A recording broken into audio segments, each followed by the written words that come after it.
45 seconds.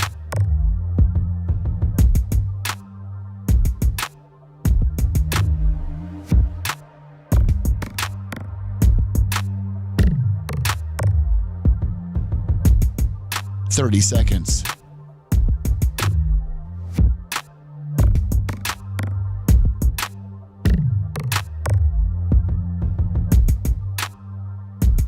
The show will start in 15 seconds, and this is your last audible warning.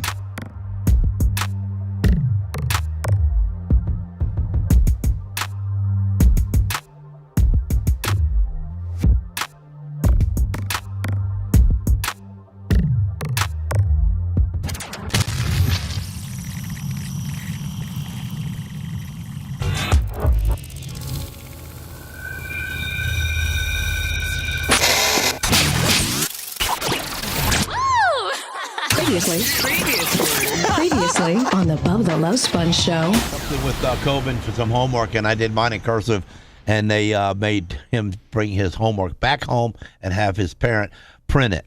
Yeah, they don't even teach. So I went to the school, and I met that teacher, and I laid I slapped that paper down again. I go, you going to grade this, or you got a problem with me?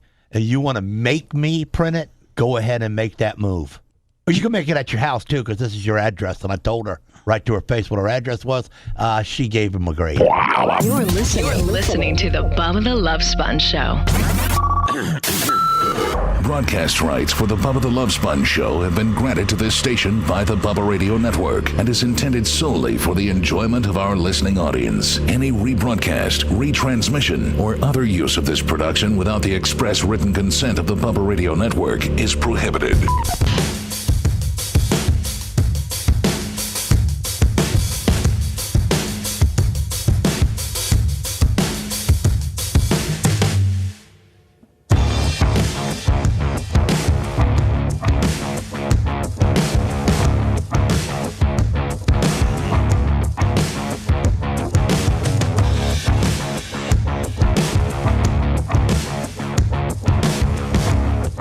Thursday, the 30th of July, and Seth Wiley right out of the box with the PayPal Willie for the baby face. I think it's 25. Thank you, Seth. Uncle Lucky, $10.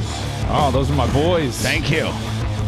Brian, the baby face, on your Thursday.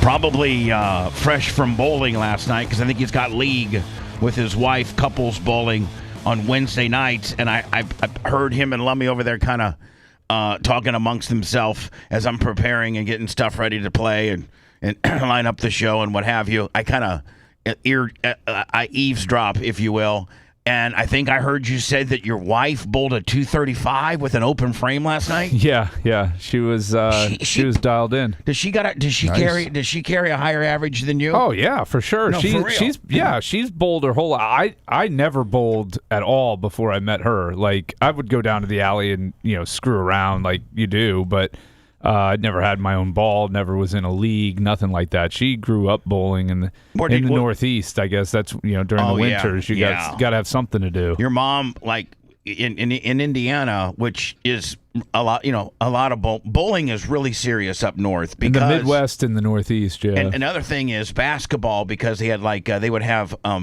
open court, and so they'd open up like the high school on Wednesday nights, like at 6 o'clock.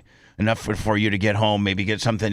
During the summertime. During the summertime, they would open up the courts, and wintertime when you can't shoot. So indoor basketball. That's why Indiana and the Midwest and stuff like that is really good at basketball, or at least I don't know if Indiana has near the advantage they used to have. It was always considered the basketball state. Maybe it still is, but it's kind of indoctrined to you. But bowling is as well, because there's if you look like November through late February, early March, you really can't go outside and do. I mean, you can walk your dog and shovel snow and have snowball fights and stuff like that, but you can't really have any. And you can ice fish, but you really can't. There's really not. You can't play soccer, you can't play football, you really can't play basketball. You can't. Bowling's an indoor sport, but things that are indoor specific man, they in the north they gravitate to them. I was even on a bowling league. My mom would drop us off. My mom would drop me off at 8:30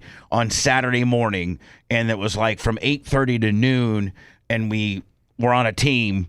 And you just at 8 or 9, and I was hell, I was good back. I was as good back then as I am now. I was like a 90 to 100 average, back then. But yeah, is she like from Connecticut, kind of that kind of area? Yeah, she's from New York originally. Went to college in Connecticut. Yeah, and those people are bowling a lot. Yeah, especially during, like I said, during the winters and stuff. There's nothing else to do. Did her high school have a bowling team? Yeah, she wasn't on it though. She played soccer in high school. Oh, okay. So she was the athlete of the family. Hey, I hold my own. If you recall the Elevate race. Olympics, I won go-karting and bowling. I know that was the biggest upset ever, was the go-karting. Like Brian the Babyface. I mean, you're not nearly as, I don't say pussified. You can say whatever you want. No, I'm trying to, I know I can say anything I want. I'm just trying to find the right words. Like you advertise yourself and present yourself far less rugged than you really are. Not that I don't even know if rugged's the right word, but you present yourself far less athletic than I think you really are. I think you're a really good, what are you, nearly a 200 average bowler? No. 180? No, 150 something like that. That's last night I bowled well. I averaged a 185 last night. Can you still play soccer?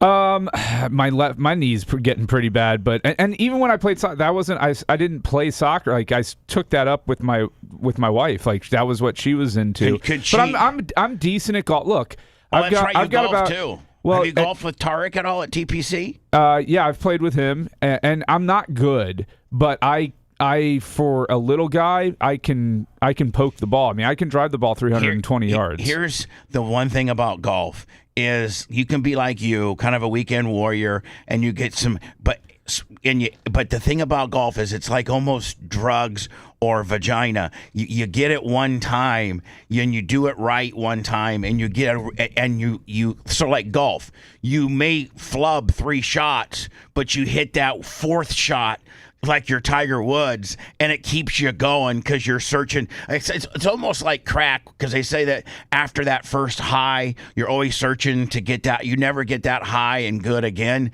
Golf is almost like the same thing. I'll go out there and with my little T-Rex arms and my fat ass, and I'll flub 3 shots, but like on that 4th shot, it'll be, for my standards, really, really good, and then that keeps you going. But I can hit another one of those. The problem with golf is you have to dedicate so much time. Like, most sports you could practice, and even if you practiced a little bit, you'd get better. With golf, if you just practice a little bit, you're not getting a lot better. Like the law of diminishing returns with golf is substantial on practice. Like the curve is so steep. And so flat rather than steep. You got to put in 6 hours a week of practice on golf in order to get better. My buddy goes to a simulator that they just had now. He's been going. Tarek's got it. My brother. He probably has one of these in his house. But no, he does. He's got one in the garage, and it's like unbelievable. Yeah, it's the Tiger Woods full swing one. That there's a place off of Dale Mabry that has it, and my buddy's been going literally 4 to 5 times a week for 2 hours. And he just now is to the point of breaking 80.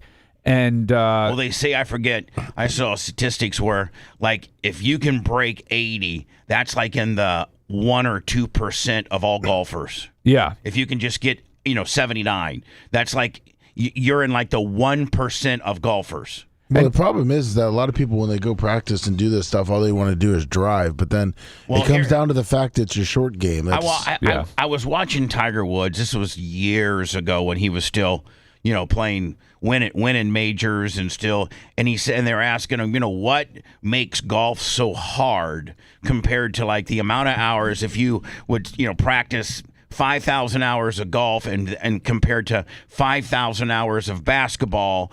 You never think about it, but it makes sense. He goes, because in golf there are so many variables that you can't practice, meaning where the ball lies, each hole in itself is different. Whereas, like if you play basketball, the type of grass, the wind, the conditions are always the different. The basketball's always the same size court, exactly. Same ball, same. He was like, you're always on the same court.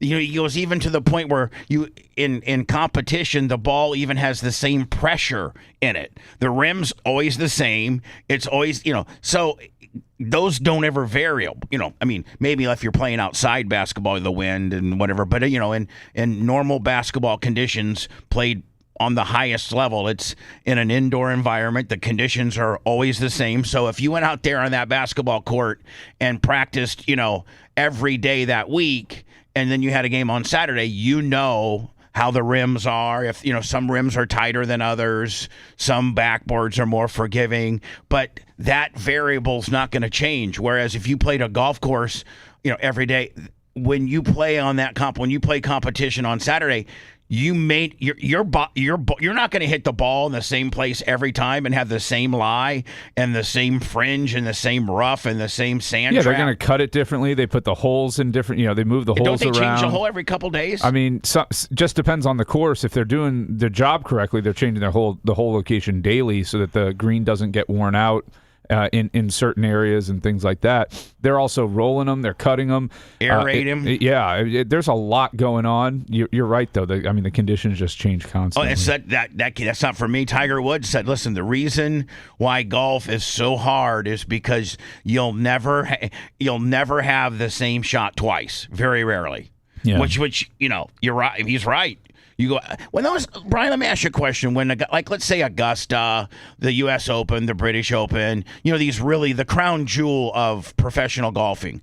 Well, are they allowed to come in? Let's say the tournament starts. They usually start on Wednesday. Start the cut line, don't they? Wednesday. No, it's Thursday. They start the tournament. Thursday, Friday, Saturday, Sunday. So when do the guys get there, and can they pre-play the course, or do they shut it down X amount of days before the course so guys can't pre-play? Yeah, they get practice rounds on Tuesday and Wednesday at Augusta, and then Augusta does the par 3 challenge on Wednesdays where you can play the par 3 with your family or whoever it is, your caddy, however you want to do it. That's on Wednesday.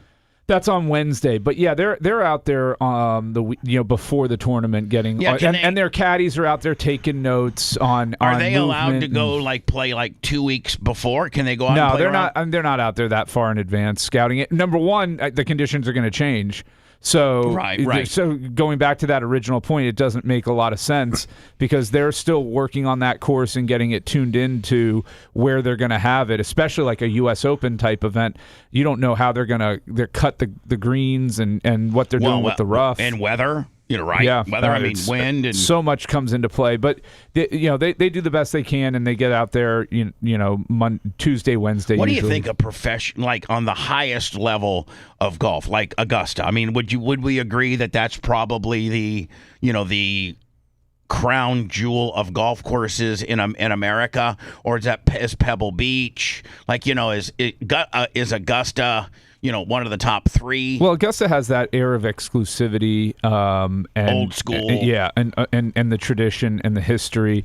But you have a lot of courses that are as nice. Is there as a real Augusta. nice one in Jacksonville, TPC, or I forget? There was a real exclusive one in Jacksonville. Yeah, they've got the Sawgrass, TPC Sawgrass. They've I'm going out for a wedding in September. I'm going to be. It's only the front 9, but I'm golfing Torrey Pines.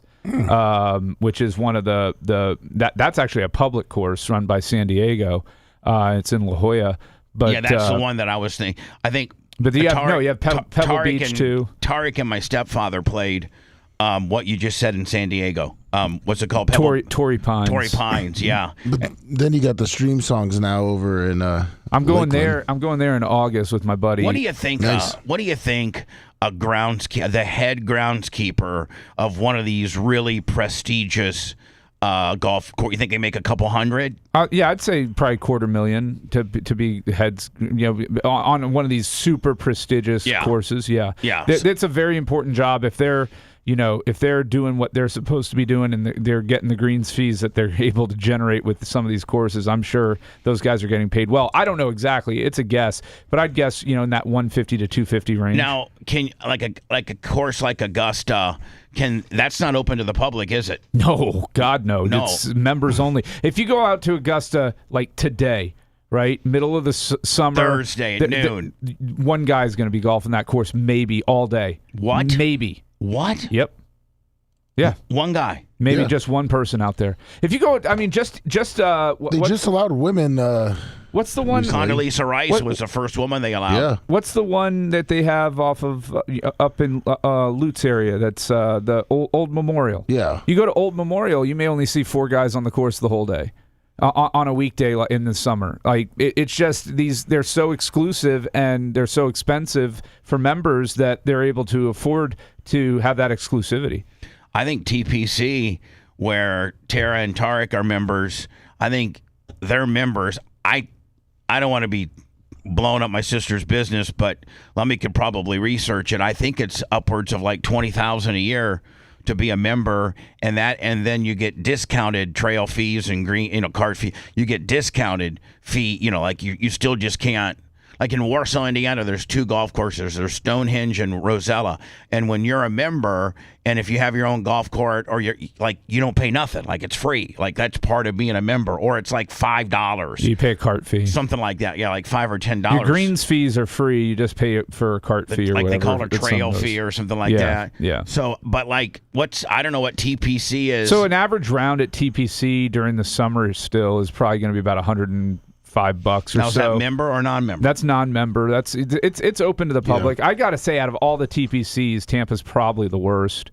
That's what I've heard. In terms of condition, it's a tough course. It's not an easy course, but it doesn't have that wow factor that the other TPCs. It doesn't really have a signature hole that you're like, oh my God, playing this hole was incredible. We've got some really nice tracks in Florida, especially when you go up towards like. What about that? North Pasco, Crystal River. What about that place? Brooksville, the quarry holes on Brooksville Golf and Country Club are amazing. What's that one that's like in Innisbrook or Copperhead is Innisbrook. That's in St. Pete or Palm Harbor rather. No, but there's a place in like Citrus County that like it's built in the side of a quarry. And it's like Black Diamond. Is that what? Yeah. I've golfed there. Those quarry holes. I actually played those under par, and they're amazing. I heard that it's spectacular. How just the quarry and your. Well, that's what kind of Stream Song is. The Stream Song has 3 courses now, and that's all built in the old. What's the company called with the M? Mosaic. McDonald's? No, Mosaic. That's what I'm thinking. And it's down. See, the problem with I like Stream Song. Don't get me wrong. The problem with it is they just. I've never even heard of Stream Song. Bubba. People are. There's nothing within 40 minutes of there. So you're literally in the middle of nowhere. You're trapped at the resort, which is okay, but it's just not quite up to resort level. The scenery, you don't feel like you're in Florida. Stream Song. Yeah. How many are there? There's 3 full courses there. You've got red, black, and blue, and then you have the chain, which is their par 3 course. Is that like in like Lake Wales or something like that? Yeah, so Fort Meade area. Yeah. And wow. But it's gorgeous. Yeah, it's they have link style golf. But you have to stay there, right? Like you have. You can go. Yeah, you can go there just for the day. But we're gonna stay there one night. And with the Florida resident rate and Isn't everything. that, Lummy, where you and your guys used to do your golf gimmick? Yeah, then we stopped I don't know if they still do it, but you had to have a caddy. Yeah, you have to. Yeah. They make you have a caddy? Yeah, you have to have a caddy. So what if you got a caddy and the guy's caddying me and like there's just no hope? Like, you know what's great about I got to say, Bubba, it stinks, but at the same time, especially if it's a course you haven't played and it's a difficult course, and you're horrible. They will tell you'll have a putt.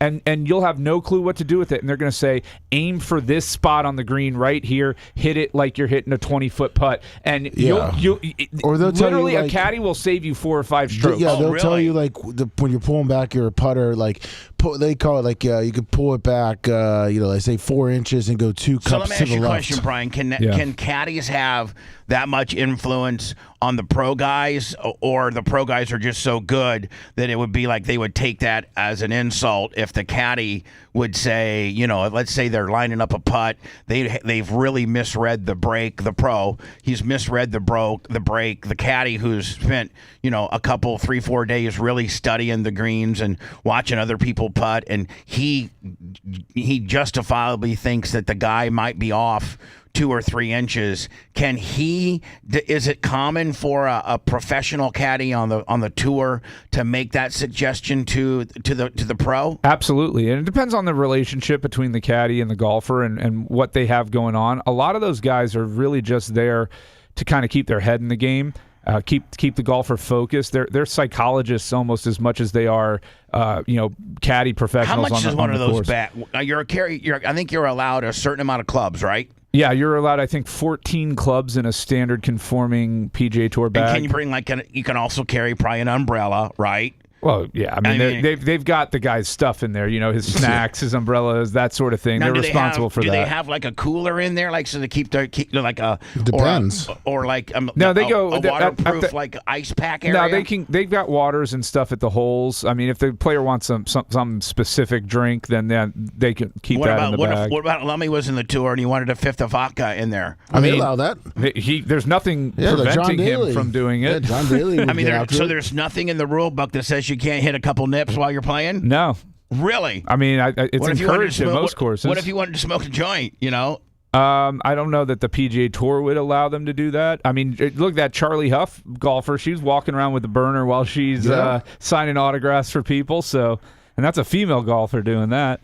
Yeah. So anyway, I don't know how we went from golf to... We went from bowling to you were talking about I'm not as big of a pussy as I look. No, you're really not. Golf, I've got... You present yourself to the world a little bit more pussified than you really are. I don't know how much golf... Lummy knows, swing speed and things like that, but I mean, I carry 114 to 120 mile an hour club head. I hit when I went to the simulator with my buddy. I hit 123 miles an hour club head speed on the simulator. That's pretty good. Jeff Coy, $50. Now that's like more Rory McIlroy level. Yeah, I was getting ready to say, Rory's really? 123 to 128. And I can get up to 123, 124 right now. If I was in better shape, I certainly could get up to 128. Oh my God, club let head me speed. hierarchy 150 straight for the baby face. Thank you, Harbs. Thank you, hierarchy. Appreciate you. But the problem for me is my dispersion's not great. I can sometimes carry too much spin on the ball, and that'll kill your distance. You've got to everything's got to be perfect. My arms are so short, I just can't wrap them around the club very well. I got like half of a backswing. My swing is atrocious. Well, you're built like a keg. Yeah, I am. So, your backswing, you probably aren't generating much. But you could generate, when you have a lower center of gravity like that, though, and you don't have much of a backswing, that's where you really got to use your lower body to generate that club head speed, because you're not gaining that from your arms or your upper body movement at all. I'm not even going to throw it out there, Let me that we should go golfing one day. I think like 10 years ago, we went golfing with Eddie and Tarek. Remember you and I did? Remember that? We played at the course? Oh, I watched you. Oh, you didn't play? No, I watched you. Oh, actually, you weren't allowed to golf? Oh, no, I didn't. I didn't have my stuff. Plus, I was hurt. But yeah. Let me ask you a question. As anything, whether it's racing or anything that involves equipment, where equipment can make it, like, basketball, I don't think equipment makes a difference. Maybe your shoes in some way, shape, or form. Football, the equipment probably doesn't make a difference in skill set, but it makes a difference in protecting you so that you don't get concussed and shoulder injuries and things like that. Maybe a little bit, but golf and racing and things like that, where equipment can really determine, your performance. Are they making golf clubs now? I heard that they're making drivers now that, like, for weekend warriors or snake hackers like myself, that the club heads are so big and forgiving that they're kind of making clubs now for so that you won't slice as much and stuff like that. That was kind of the Big Bertha concept, wasn't it? Like when Callaway came out with the Big Bertha, it was to be a little more forgiving for the amateurs. Yeah, they increased the sweet spot. So I'm hitting a Stealth 2 right now, which is a couple of years old, but it's got a carbon fiber face, and it reduces spin so much off the face. Because when my miss hits, spin just kills my distance. Because even with my club head speed, so with my club head speed, I should consistently be driving the ball 320 yards. That far? Yeah. For a little guy like you? Yes. But my typical drive goes like 260, 270 because of the spin that I tend to generate. Does it create like a backspin? You get so many revolutions per minute, and ideally with a driver, you want to be in that 1600 to 2200 RPM. Man, you guys are breaking it down that scientific. These simulators are. I'm trying to hit it straight. Bubba, you have no idea. Like it used to be, I could give you 4 hours on the driving range to work on things, and I could give you 14 minutes in a simulator. And in the simulator, you will figure more things out in those 14 minutes than you would without any equipment on the driving range in 4 hours. Because it slows down. It has camera angles that show slow motion impact of your swing plane through the ball. It'll even determine what your RPM on your ball is? RPMs, it shows how you came across the ball. Did you come in left to right? Did you come in right to left? What was your swing plane? It gives you your smash factor, which is your, you like with a driver, you want to be up like by 1.45, 1.5. In that range. There's so many statistics that you can look at, and a lot of them you can immediately figure out what you're doing wrong. It's a lot like, iRacing and racing simulators have really changed racing to the point where Monday and Tuesday are simulator days. So these big NASCAR guys, Brian, they have these rigs, just like probably there's all types of different quality of, golf simulators, from the most rudimentary that cost, $600 to ones that cost $60,000. So, that can do things like what you said. But these race teams, Hendrick and, 2311 and Gibbs and Roush, all these, they have these race simulators where they have these pneumatic shocks, and it's complete wraparound screen. Maybe you can Google me like the most advanced racing simulator. So Brian, they'll go in, and these race car drivers will spend 6 hours a day on Monday and Tuesday racing the specific course they're going to race. And like the guy that won the Brickyard 400 this past weekend, Corey Heim, he had and this is one of the crown jewels of NASCAR, and it's arguably, the Indianapolis 500 or the Indianapolis Motor Speedway is way different than anything else that NASCAR races because it doesn't have a lot of banking. It's flat. It's 2.5 miles. It's flat. It's tough you have to really lift to get in, brake points, pickup points, acceleration points. And so this guy, Tony Stewart and Jimmy Johnson and Jeff Gordon and all these, very elite,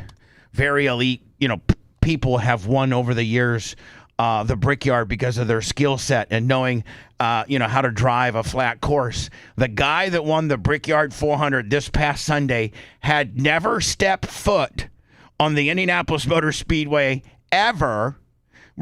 Raced it 3 times on a simulator back at his shop and won. Wow. And, here's guys that have, a guy like Denny Hamlin, this is probably his 17th to 20th year. He's been there for 17 to 20 years, year in and year out. And a guy that just raced it on the simulator won this past weekend. Would you equate, now do you think all these pros spend, instead of being at the driving range or whatever, do they just stay on the simulators and they can probably load the courses that they're going to play up on the simulator? And is that much like the way, racing simulators have made racers better, or at least more equipped with what their particular track's going to be like? Yeah, no, these simulators are insane. I mean, they will...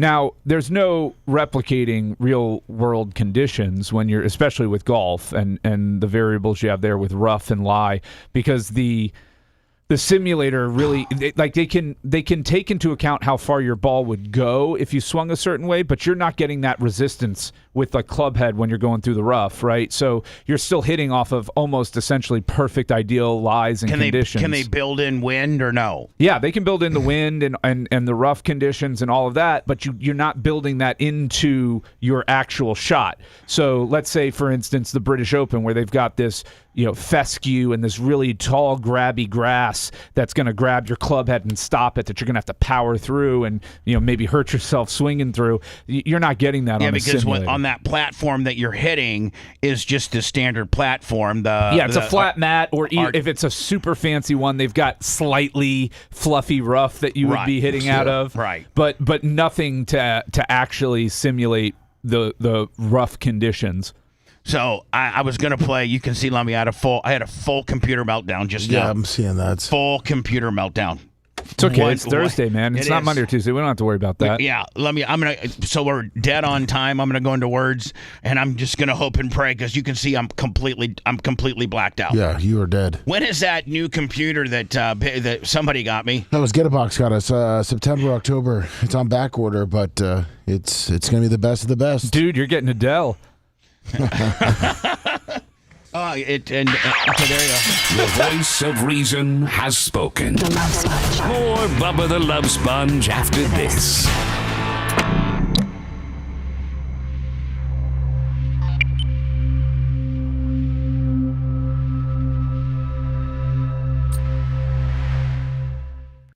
Locked up Willie. Locked up Willie.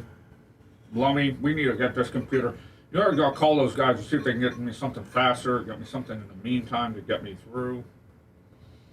Yeah, I guess I can't live like this, Lummy. Well, Brian, it's kind of hard. I mean, I know, it's fucking impossible. it'd be like you doing Vore Dyer in a real fucking important, and then you're fucking got your shit all up there, and your shit just locks up. And but you know what, Bubba? You're a 40-year professional. You got this. I ain't worried about you, Fweet. I can do a show without him. You can. But you're a flying Walenda. You don't need no fucking safety net, baby. Thank you, bro. You do this. You walk across the Grand Canyon like there's nothing to it. In fact, Lummy and I could probably leave. You just take us home for the next 3.5 hours. I can do a show by myself. I know. used to. Maybe so now you're going golfing. What's that? We're going golfing. All right. Happy birthday, Chuck, from Chuck and Leslie. Do they still have good tracks up here? They don't have a lot of courses left up here. Is the one off the interstate still there? The one that runs parallel to 52? The Old Persons Club? It was like the one right off of 75 that you got the 3 holes that run along the interstate. Is it 50 or 52? Yeah. Summers? 52. I think it's Summers. Not Summers. I don't know. It was a retirement community. I think so. Oh, hey, Brian. Or hey, It's let me. still there. Yes, sir. I'll talk about this on the air. J314 bike board, 101 months. Gixxer HP, 37 months. Thank you. See you later, babyface. Taking you out. Oh boy. God damn it, Bella. I don't know why Erica puts her out there. Hey!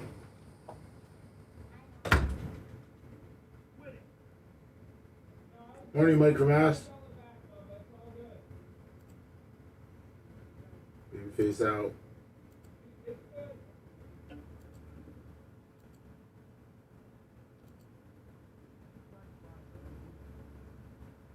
Sized.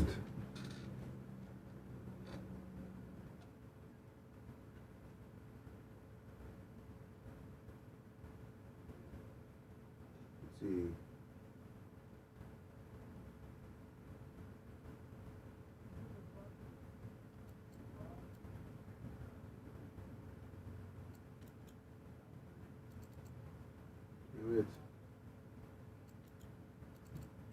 Whatever. What's up, everyone? Dirt Merchant. What's up, New York Greg? Mike from Mass. Grouper Lips. He does. Grouper Lips, you're correct. If you're a lawyer, you're fucking getting taken out. Nothing wrong with that. Bella likes me.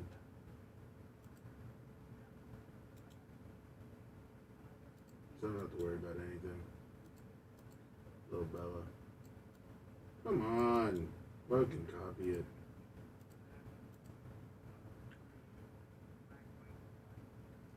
Hopefully he doesn't take the same take that TMZ guy did.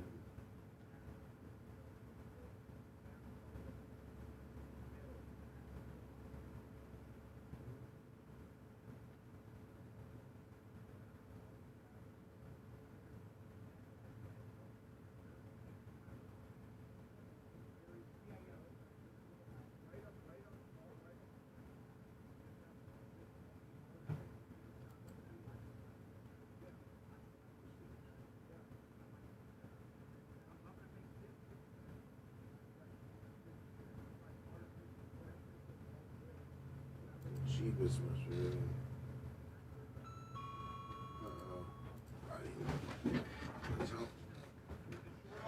Expensive, but in the long run, All right. it'll. Making sure you guys are coming in. Yeah, we're coming in. Yeah, I like that idea a lot, B. I'll have to get an estimate on that. You know, I can probably have some sort of listener that does it. Hey, Lummy, doesn't Paper Towel Willie do astroturfing? His son does, yes. Yeah, I think we gotta. There you go. His son does golf simulators. Oh, he does that too. That's what he's main thing. Man, can you imagine if we had a golf simulator here, Brian? That'd be badass. I'd be coming in more days a week. I'd love to have you. Oh, Babyface Monday, Tuesday, Thursday, Saturday. I'd love to have you twice a week. Here we go. Babyface starts doing a Saturday, Sunday show.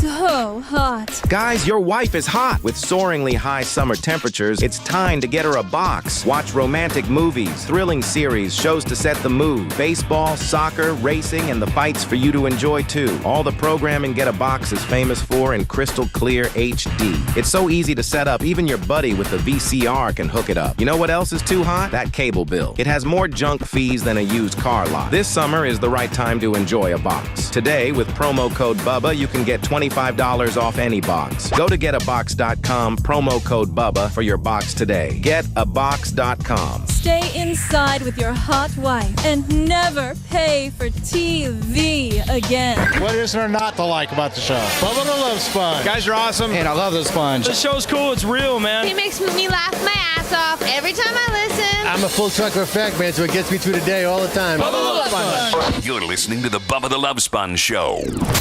Don't forget today at exactly 10 a.m. There's two places for you to find the new podcast with me and Pete Rossini, better known as Deadly Intentions. You can go to Deadly Intentions Show on our YouTube channel and subscribe, get notifications. That costs nothing.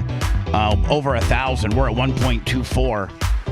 The last week's episode's approaching. We're at 2,500, and this is a work in progress, I should say. This week, I think, is the Garden State Killer, and I really think last week's episode that I taped just 2 days ago on Tuesday.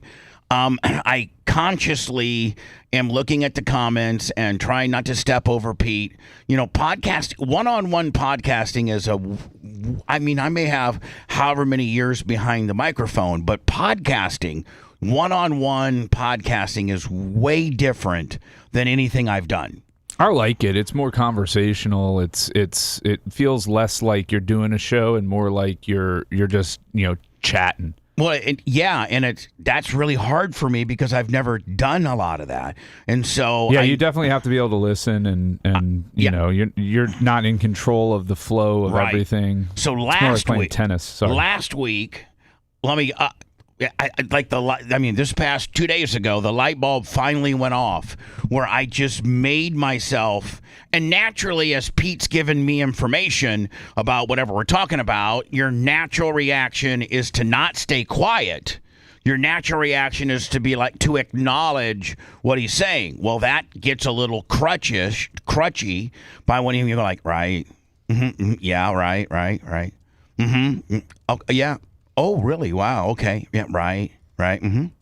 Well, that's, you're just reassuring the person that's speaking to you. Right. Right. So I actually had to this past week, which the episode, I don't know when it's coming out. It's the beginning of the North American drug trade. Do you want to hear your stat from this past one for the right? Oh, what do you mean? The people are keeping score? Oh no. From what Gary had took out. Well, I don't know what you're necessarily asking me. Gary edited out you interrupting with rights or whatever, and Lummy has that total count. Lummy, is that what you're trying to say? Yes, I didn't know if you wanted to know that. If you want, you said, do you want to know your stat? Can we guess? Hold on. Can we all guess here real quick? Obviously, you have the number, but let Bubba and I guess. Hold on. Is this the ones that are in the episode, or are these the ones he cut out? These are the ones that were cut out. 300? I'm going to guess 63. In between. 220.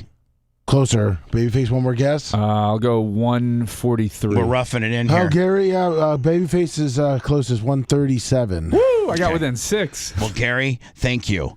And up until last week, you're going to have your surgical cutting out tool clear up until now. Next week, 137. What is this? A 4-hour podcast? 3 in some instances. Oh, really? Yeah, I mean we go 3.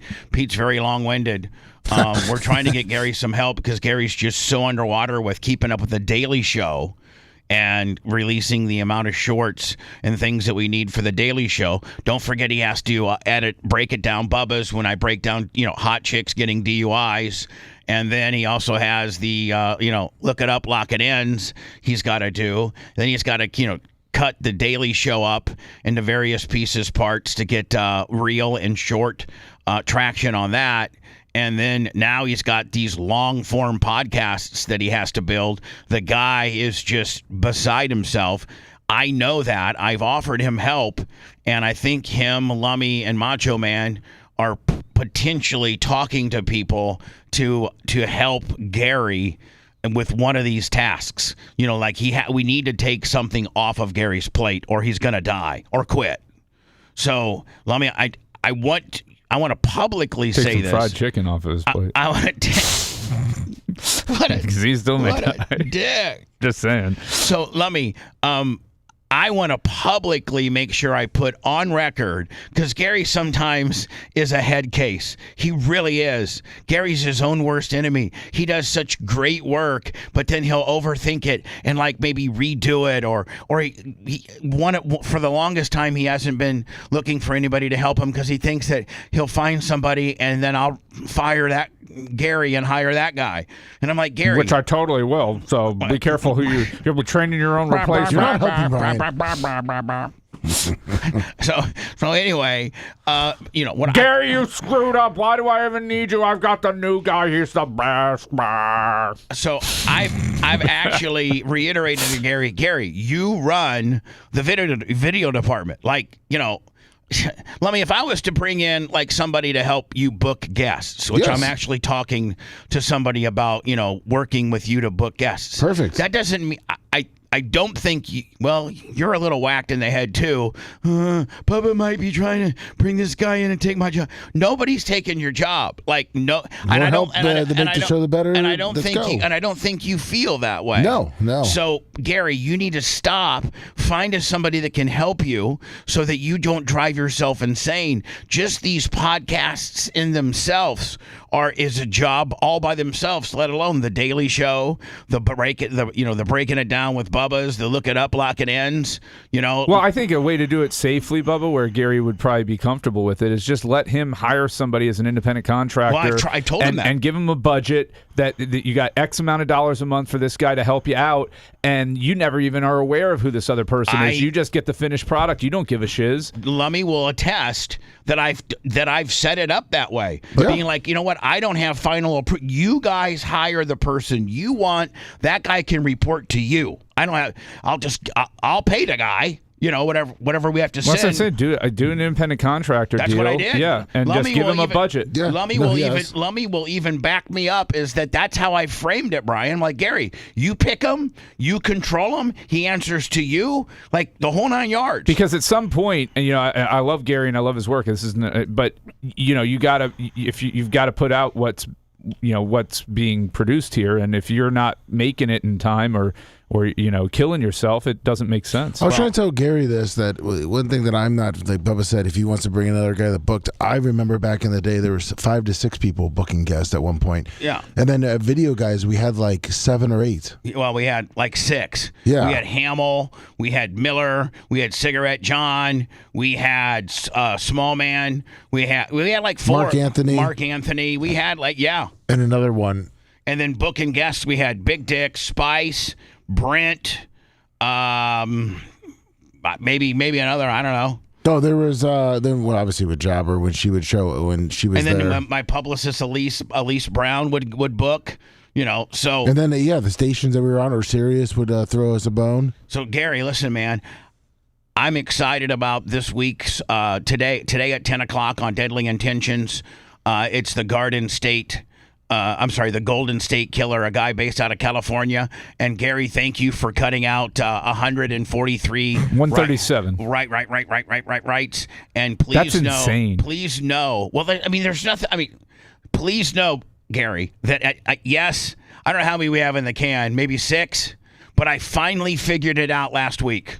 I finally just kept and I think Pete was like even looking for a couple rights, but I wouldn't say nothing. I just wouldn't say nothing. Pete would spiel off something, blah blah blah blah blah blah blah blah blah blah blah blah blah and blah blah blah blah. We gotta stick a right guard and put it in front of you so you know not to say it. And I would just but I really did. I think I really did a good job. What do you think the over/under is for this week's edit, and how many? Is this the show he did it? Or was this the last one? No, this is. There's a couple before because you have like 6 in the hopper. So what I'm saying is, does Gary have a count from his one where Bubba thinks he improved a lot? No, he won't cut that up for a couple weeks. So I'm interested to see what that number ends up in. Can I tell you what it's going to be? Yeah, maybe 10. All right. Because Brian, I consciously sat there and would not acknowledge. I just let Pete keep spewing, and I would just sit there. And then I when I wanted to say right, yeah, I wouldn't. I wouldn't. And so poor Gary is going to have to, let me really sharpen up that cutting tool until this past week's episode, and he will notice moving forward that I've gotten a lot better at this. And listen, just because I have 40 years behind the microphone doesn't mean that I am a good podcaster co-host. I'm not.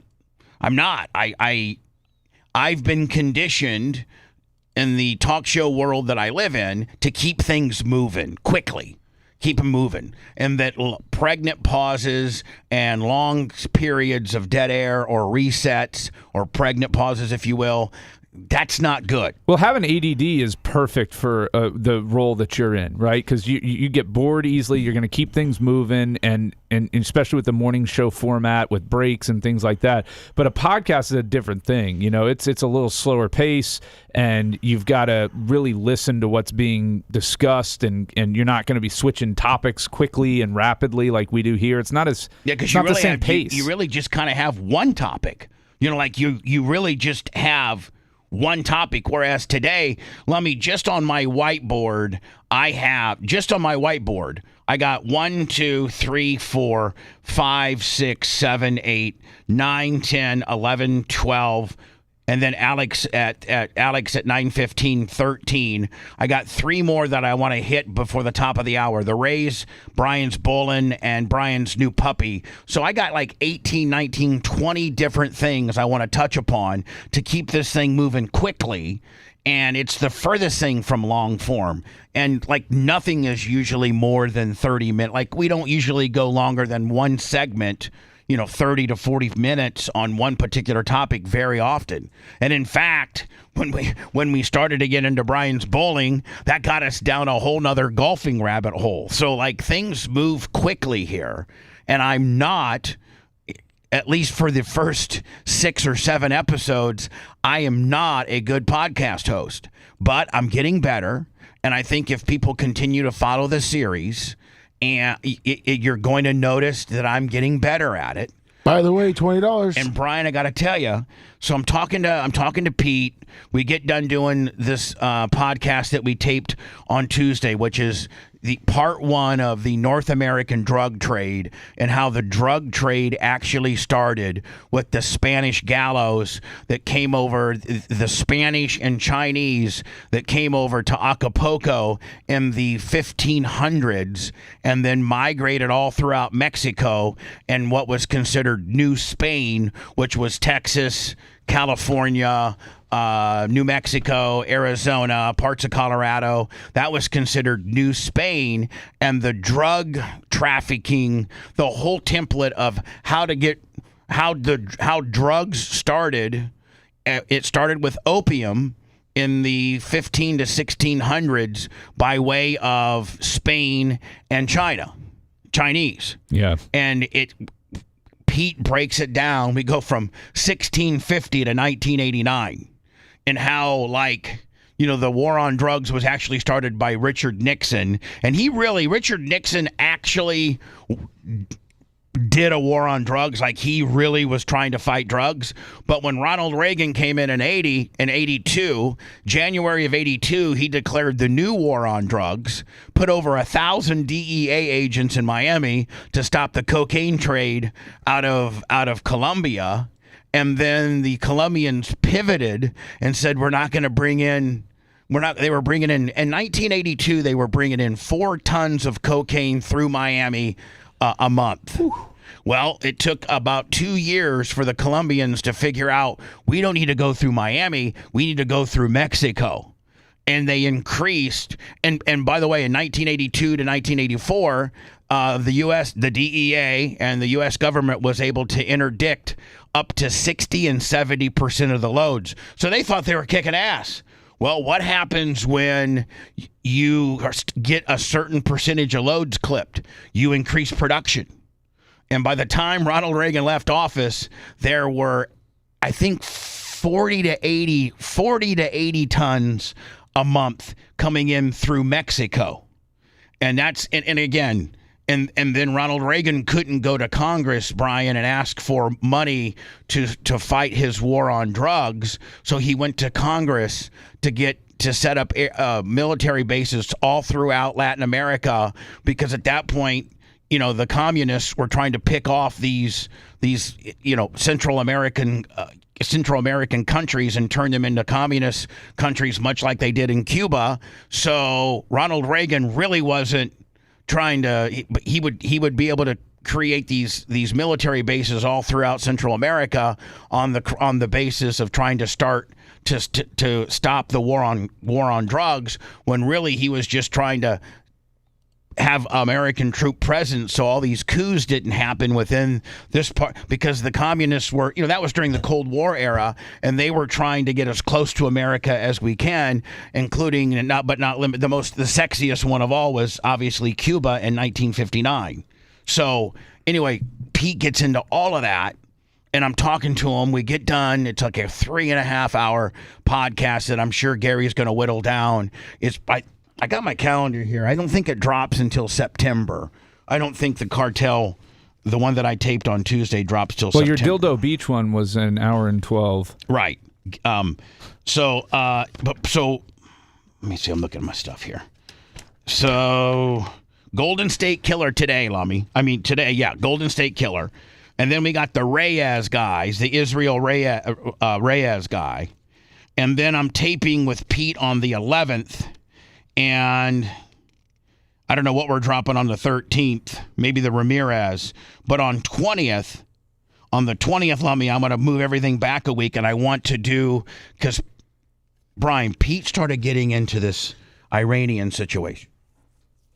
I'm like, Pete, because he's a day trader. And one of the things he got in trouble for, Brian, was he was the biggest money laundering for the Mexican cartel on how to launder their money. and where to put it into various offshore accounts. And I don't know if you know this, Brian, or not, but within the Mexican drug trade cartel, the Mexican government gets 50% off the top. Oh, yeah. And he would work with the Mexican government and the cartel because the cartel cannot pay the Mexican government directly. They can't. They got to put it in some offshore account, launder it so that the Mexican government can get to it in some way, shape, or form. So he's very smart financially, all this kind of stuff. So we get done taping on Tuesday, and I go, Pete, let me ask you a question. Because he referred to the Iran situation a couple times during our Cartel Part 1 talk.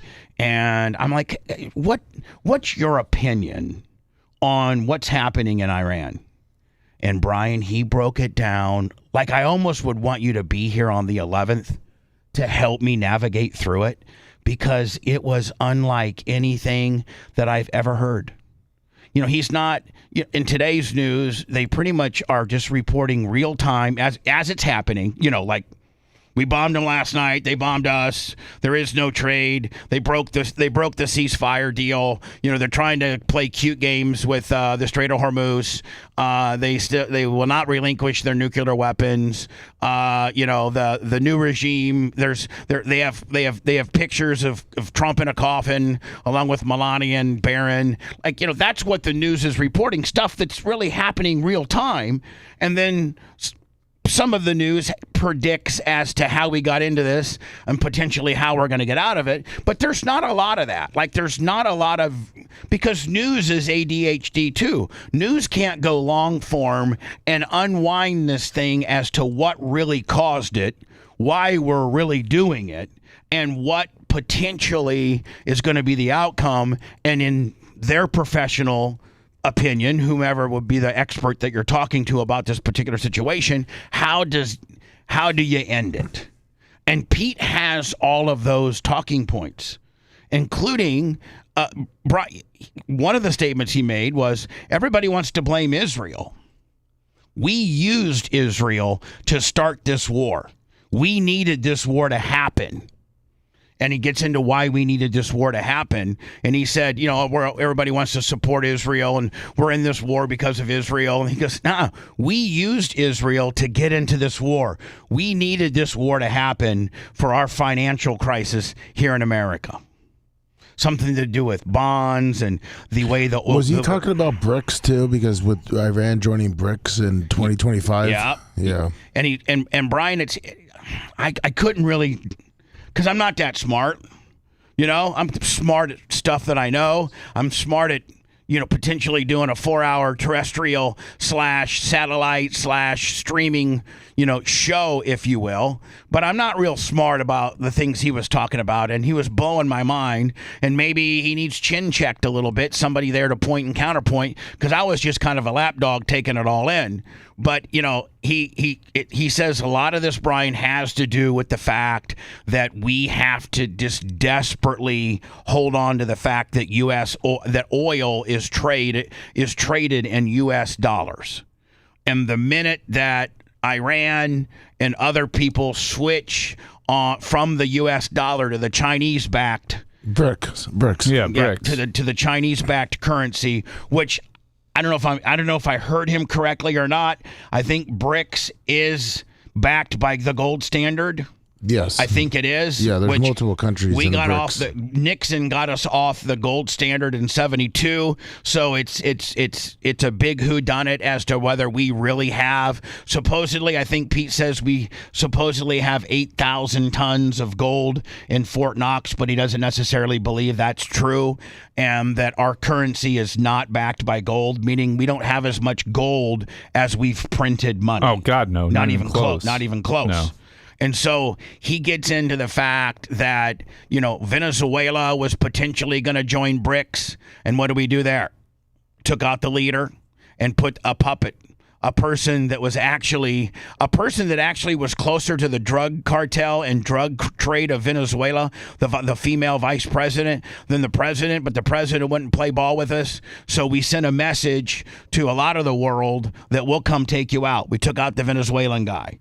And he said, we're fighting a proxy war with Russia via Ukraine, and supposedly Iran was going to be the next in line to go to the BRICS. Iran joined in 2025. And we're trying, so that's a lot, and he's a financial trader too. Like he talks about all these countries. Well, the bond market's supposed to have crashed for the last 15 years. Well, it's been so overdue. It almost has to happen. That's what he to said. Kind of reset, because it's the with inflation what it was, and with these yields on Treasury notes and all of that being at all-time highs, they've got to do something to reset the bond market. Now, they're kicking the can down the road with this. I don't know how much longer they can. He said, and I don't know, I do know some numbers, something about a bond, some type of bond market. When it hits 4.7, our economy crashes.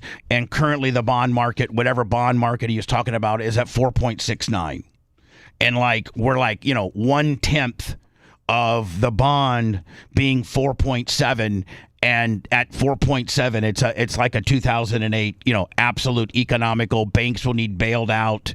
And then he said, Brian, and again, I was just picking up bits and pieces of it because I was just so enamored by what he was saying. And that is, I guess we borrowed all the money that we gave away on the PPM, COVID, PPM loans, all the free money. Supposedly that comes due next year.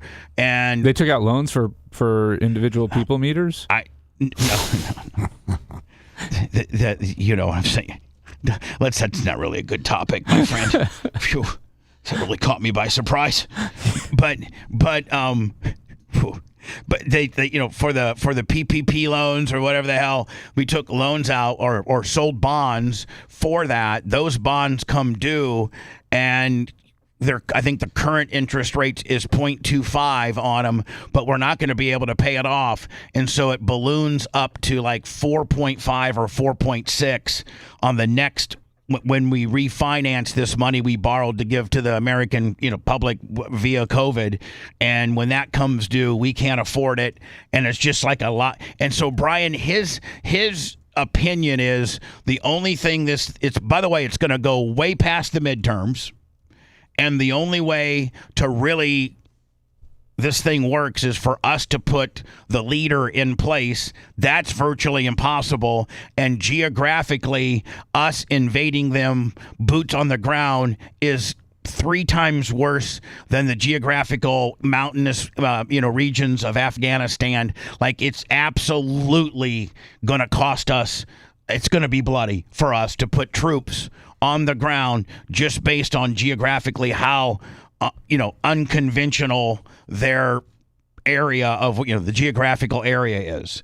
And so I'm going to tape on August 11th an Iran particular podcast, and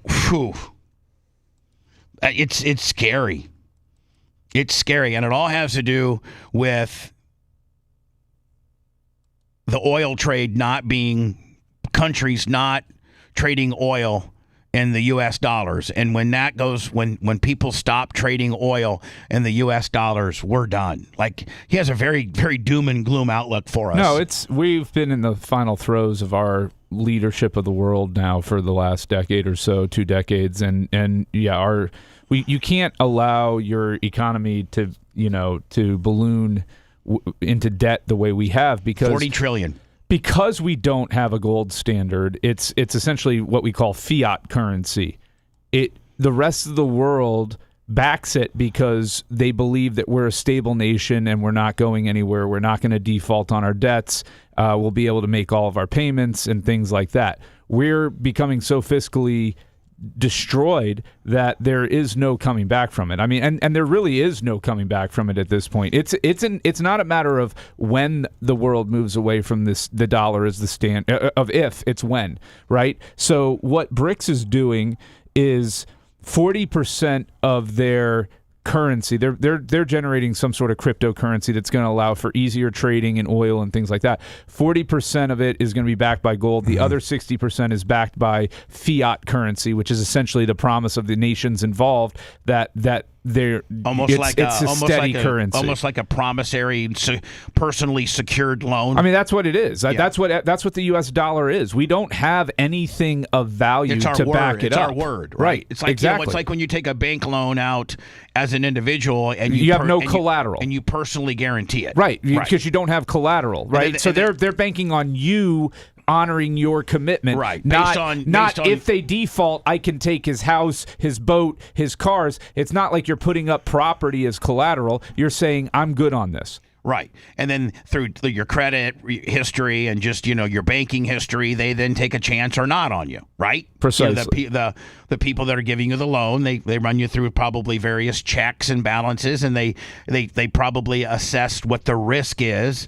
And, probably there's a large percentage of people that in good faith, most people in good faith pay that loan back, but there are some that they miscalculated and they get stuck having loaned out X amount of dollars. So we're basically borrowing money just on our word or our reputation. Yeah, and we're selling that to other countries which bought those bonds, but then we see big bond buyers like Japan is scaling back and things like that. They're I'm not an expert in this area at all, but this has been a ticking time bomb for over a decade now. And when do you think we have to pay the piper? Like, how long, and I hate to use the expression kicking the can down the road, but that's what we're doing. If we're being intellectually honest. If we're being intellectually honest, Pete says... My 15th fragmented thought of this segment. Pete says relatively soon, sooner than later, is that eventually we're going to have to pay the piper, and it's not going to be pretty. No, it'll be painful for our country. I mean, will it be like people lose their homes, people lose their businesses, people lose their savings, people lose their 401k? It's interesting because, in a sense, we are almost too big to fail. That's one of the things we have going for us is the global market relies upon us. China relies upon us. If we got to a point of pure depression like the 1920s style, like 29, 30, 31, right, where we were unable to purchase what the crap that China's pushing out to us, their economy would collapse as well. And that's, China's a big part of the BRICS movement. And he said it's all China. Well, yeah, it is. It's all China, and they are some not to be trusted mother effers. So is that true? Yes. But that's why you keep your friends close and your enemies closer. Well, that's why we have to have some level of normalized relations with China. Some type of decorum with him. It's why we sold our souls on electric vehicles, because China wants to play ball with us. They have the world's lithium supply, something like 85% of the world lithium supply is under Chinese control. Yeah, precious metals and magnets. They have the largest stockpile of precious metals and magnets, and when Trump tried to put on the big 50% tariff, China just shut down all precious metal and magnets coming to the country, and I guess Ford, Boeing, Raytheon, McDonnell Douglas, Chevy, GMC, made contact with the president and be like, listen, we're going to have to shut our plants down if China refuses to sell us all of these materials, we're done. And that's why Trump did an about face on the tariff. And that's, it's why, too, Trump is a very transparent individual. He can't really, he's kind of like you. He can't really keep his mouth shut when he knows something and really wants to say it eats at him, right? And the whole Greenland thing and taking over Greenland because he was told in a meeting, we need precious metals, we need rare earth minerals, we need these things. Well, he's like, well, where can we find them? They're like, well, Greenland has a lot of them. Well, why don't we take it? Yeah. And then he goes to the American people with it because that's just the way he operates. So he tells us the quiet part out loud. There's not a lot of mystery to what we're facing and the problems we're facing as a country. He knows that the bond bubble is a huge problem, which is why he wants interest rates down to zero. Because we're reaching the point where the bond bubble is going to burst. So he tells us all this stuff. Well, I just can't wait for this. I can't wait for this podcast to come out on the 20th. It's just he gets into all of this, including the Greenland deal. Brian, he's like, hey, Trump starts kicking around Greenland. Greenland sends back, "We're done buying your bonds. F you." And he does a complete about face on Greenland. You haven't heard anything since, because it was all about various countries in Europe and getting together saying, "We're not going to buy your stupid ass bonds anymore if you're going to try to come in and boss hog your way into Greenland." You notice how that just quickly went away? But that's also why he's been kissing the Saudis' ass, because of the petrodollar. Because they stopped using the petrodollar in 2024, but they haven't officially stopped using it. They broke the agreement in 2024. So if Saudi leaves the petrodollar, that's why we're allowing them nuclear, because we're giving in. We're starting to lose leverage on the world stage because of our financial situation. Right. So anyway, listen, Lummy, tell Gary it took me 8 weeks to finally figure out to get through this segment. It took me. Took me 8 weeks to really maybe be a way better podcast co-host, and he will see the right, all that kind of stuff really, really, really drop down dramatically on the cartel part 1 piece. And so please know that I'm trying to subconsciously be better at that. As you watch our new podcasting franchise, Deadly Intentions with Pete Rossini, a guy who was sentenced to 40 years in federal prison, did 25. He is the guy that walks us through this particular week. That, by the way, today drops at 10 o'clock, and it's at Deadly Intentions Show on YouTube or on our channel as well. It's about the Golden State Killer, a guy from California that ended up being a serial killer. And hopefully I will continue to get better and cause Gary half the headache. And I can't wait to the August 11th podcast, because Pete breaks down Iran, much like I've not heard anybody break it down.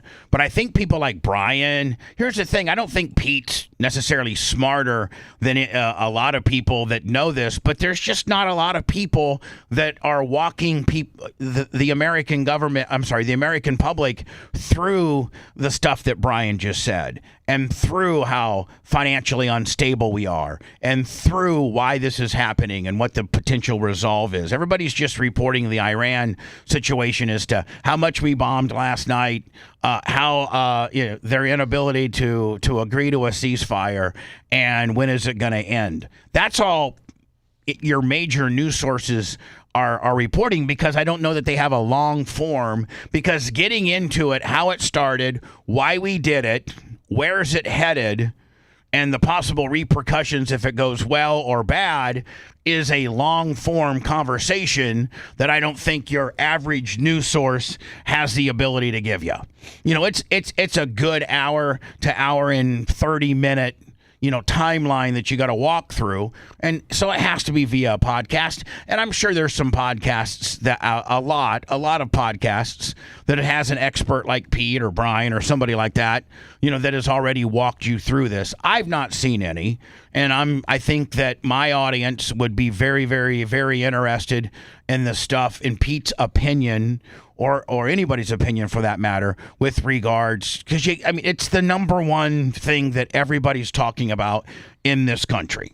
Fauci's up on trial and he looks like a buffoon. Video killed the radio stars on Tubi. Video killed the radio stars on Tubi. Actually, Brian, as much as you always want to bust my balls, it actually is doing quite well over there. One of my buddies from high school reached out to me and asked what my involvement was in it, and I told him, if you look at the scene where they dramatized the attorney being arrested at the sale of the tape situation gimmick, I was like, that's me getting handcuffed on the floor.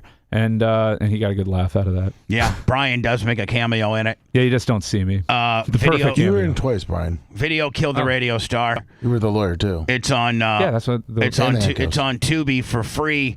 Type in video. It comes right up on the search engines. I think it's aggregated itself to where it's on a recommendation page now, and I think Mark Tate and Ian are going to start. Supposed to be maybe getting some numbers back today, but super excited on how well that's doing. I didn't know how kick-ass Tubi really was. Brian, are you familiar with Tubi? Vaguely. So for like the last, week, Eric and I have found various things on Tubi You know, like I watched the Susan Smith, you know, that woman that drowned both of her kids. Yeah. And then she ended up having an affair with two different detention deputies. We watched a Susan Smith documentary last night, and then I went into Tubi and browsed and perused around all types of different topics and things like that, and then you can put like a little your little wish list together. I got like 10 shows that I want to watch. Like Tubi's got some really good stuff. You know, some of it they've taken from other networks and now make available on Tubi. But there's some really, really good stuff, you know, on there. They really got some great programming, and it's all for free. Like it's it's even more extensive than Netflix, because Netflix tends to only, you know, aggregate what they either produce themselves, or I think sometimes Netflix will go, like when they had Suits. Suits was originally on what? Well, they would license all those shows for cheap from like NBC, Peacock, and things like that, right. and then all over the last 4 years, all of these these media companies have started their own streaming services, so they want to bring all those home. So like The Office was the most watched show ever on Netflix, and they lost it. So they're never going to get it back, because now NBC Peacock wants you to go there to get it. See now. Paramount has its own streaming platform, you know, like a la carte, you know, so they don't need to aggregate it on Netflix. They have their own platform. Well, and they're trying to consolidate. They're trying to get Warner Brothers Discovery, which is, you know, their next step, and that's what just got slowed down by the courts and all of that. So, yeah, it's an interesting game out there with these streamers. Today at 10 o'clock, the Golden State Killer drops on Deadly Intentions. Appreciate it. If you go over to the Deadly Intentions page on YouTube, follow us and watch. I'm thinking maybe 2-3 more weeks. We'll have the hours, the amount of hours needed to be able to monetize.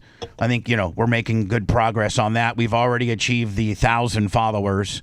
And now we need to get, 3,000 watch hours? 4,000. Is it 4,000? No, I think it might be 3. Was it 3? Were you saying 4 yesterday? I might have been I might have got confused. Yeah, I think it's actually 3,000, maybe, if you'll look. No, yeah, you're probably right. Rays won last night. They're up 2.5 on the Yanks.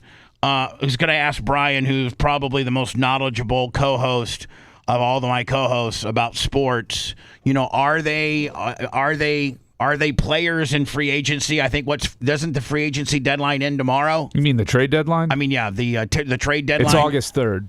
Okay, it's August 3rd, and of course, you know, everybody's after that starting pitcher and Tarek Skubal and the 2-time reigning Cy Young champion. Yeah, coming off mid-season surgery though. Yeah, you know? I mean, what kind of money is that guy gonna get, and is it gonna be the standard Dodgers and Yankees, potentially Braves, that are gonna have the only people that can really afford him? And can the Rays really be a player in that large of an arena? Well, he's a rental for right now, because he's a free agent after this season. So whatever you're giving up for him, and keep in mind, this is a starting pitcher. So you're talking about maybe he's going to make 6 more starts the rest of the season for you. Yeah, it's every 5 days. And then so you're looking at that. Maybe you're getting 8 more starts out of him, 6 more starts, 7, and then the playoffs is really what you're banking on with him. So it's how much are you willing to trade and sacrifice and mortgage your future on for a chance to compete and win this season? And what's that guy for the teams that money's no object? You know, for the Dodgers. Well, the money doesn't matter here. This is about prospects. And so if you don't have what's his price going to be? It's going to be 2 to 3 of your top prospects in your farm system. Oh, for 3.5 months of service. Yes. Yeah, that's what I was saying. Selling the farm. You can't do that. Do you want to sell the future for it? And so the question is, do you do that, or do you take a more economical approach where you say, okay, look, Martinez, McClanahan, and Rasmussen are a good core of 3 pitchers. We can make it into a deep run into the playoffs with those 3. If we think we need to add one more arm, is there somebody we can add that's more affordable than Tarek Skubal? And the key to me in pulling that off is not to wait for the market for Skubal to develop. You go ahead and make that move now and try and get a guy a little bit cheaper. Now, I've heard some names thrown around like Freddie Peralta. He's having like the down year of his career. I don't know that you take on a guy with a 5 ERA right now. And then are you looking for a guy that still has a couple years left on his contract so that you're not just, at the end of this year he's going to demand huge money and you probably chances are can't retain him, or do you look more for a guy that's got, the club can control his destiny for 2 or 3 more years? Well, and that's the thing, and that's why, like, originally the Rays were tied to Arez from I think it's San Francisco as possible second baseman replacement, right? And now, but they're just looking at making one move on the middle infield there. And so now they're looking at Zach Neto because he may be available for the Angels. He has 3 more years of control. What the Rays would be willing to give up for him, they possibly could get that back later if they were to trade. They get nothing. Whatever they give up for Skubal, they get nothing in return. They're never getting those players back. They're never recouping those assets that they give up. So they have to be very careful in that deal. I would rather target a deal involving, and I'm not saying I want Neto, but Jose Soriano's with the Angels. He might be available. He has some control left, I believe, after this season, and he's pitching very well. And we need a catcher, right?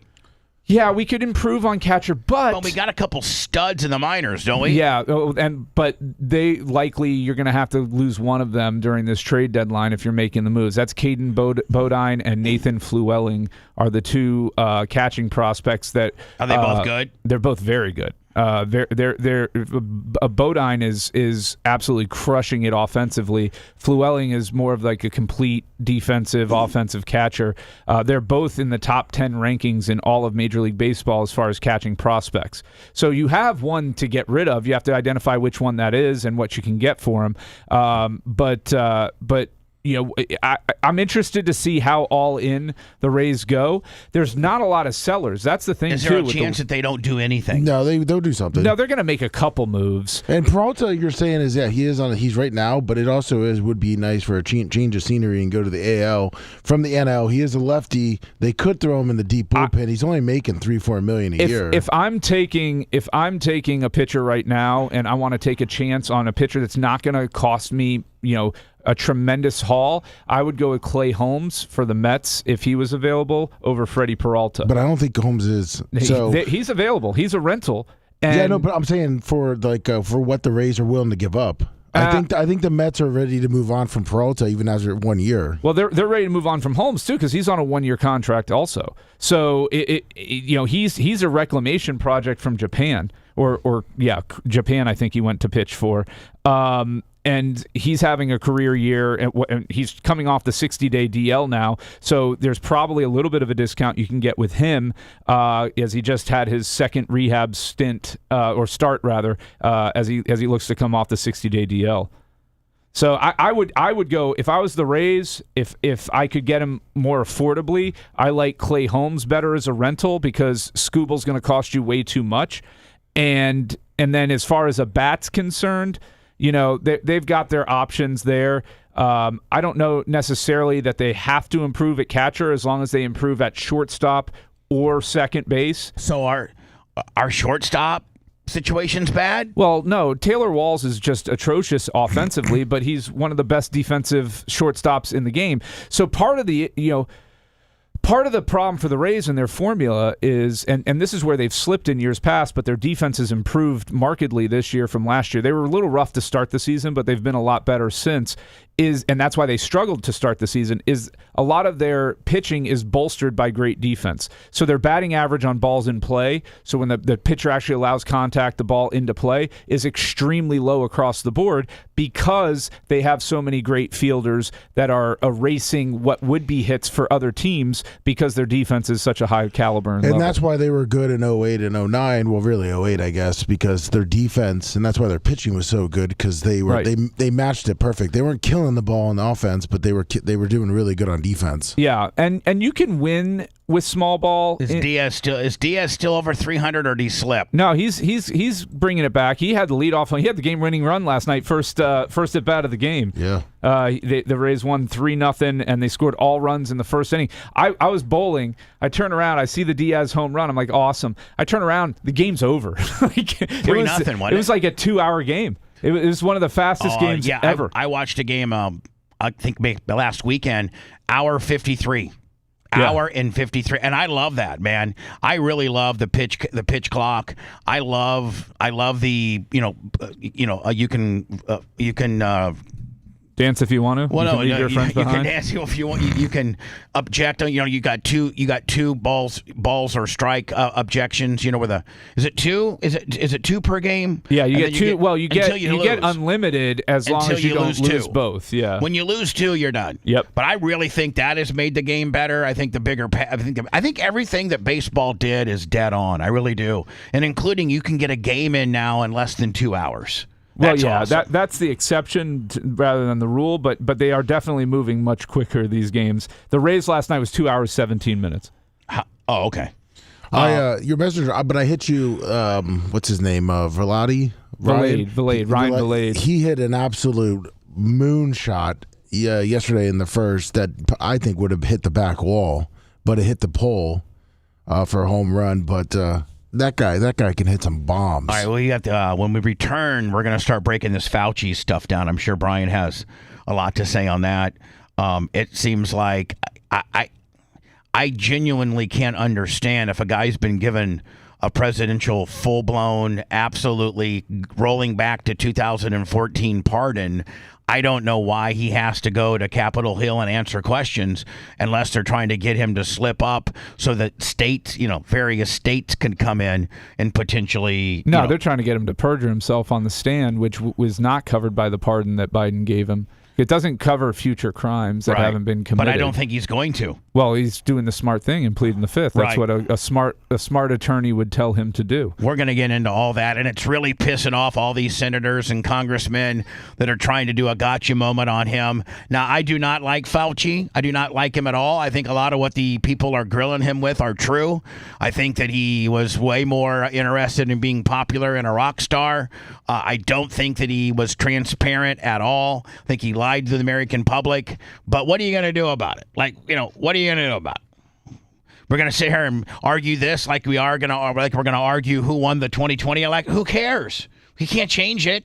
We can't change his you need to get vaccinated rules and stance. We can't change the social distancing. We can't change the N95 mask mandates. We can't change closing down of restaurants, gyms, schools, airlines. We can't change any of that.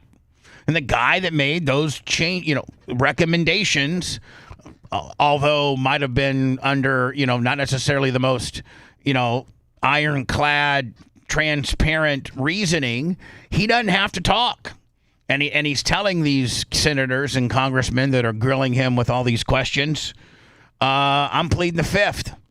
We'll get into that next. Hold on. Yes, it is. No, it's not. We rudely interrupt the rhetoric to let you know the following. Bubba the Love Sponge Show returns after these words.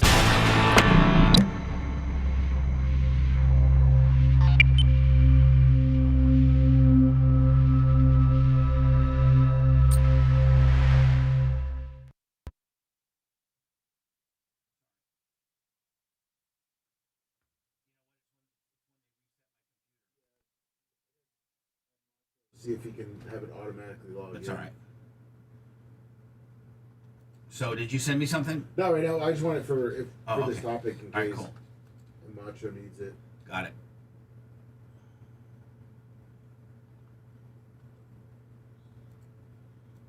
Legislative branch of government, although it pains me to do so, because of the respect I have for the legislative branch of government.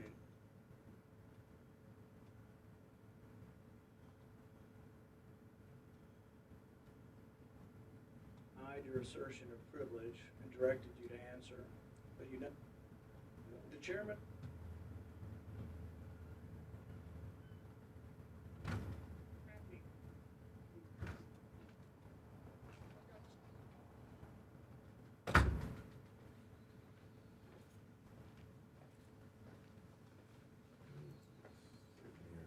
Roberto.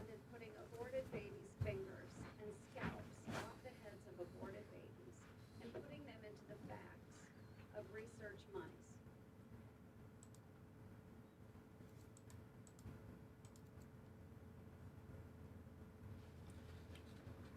Morning, Liz. Morning, Joe.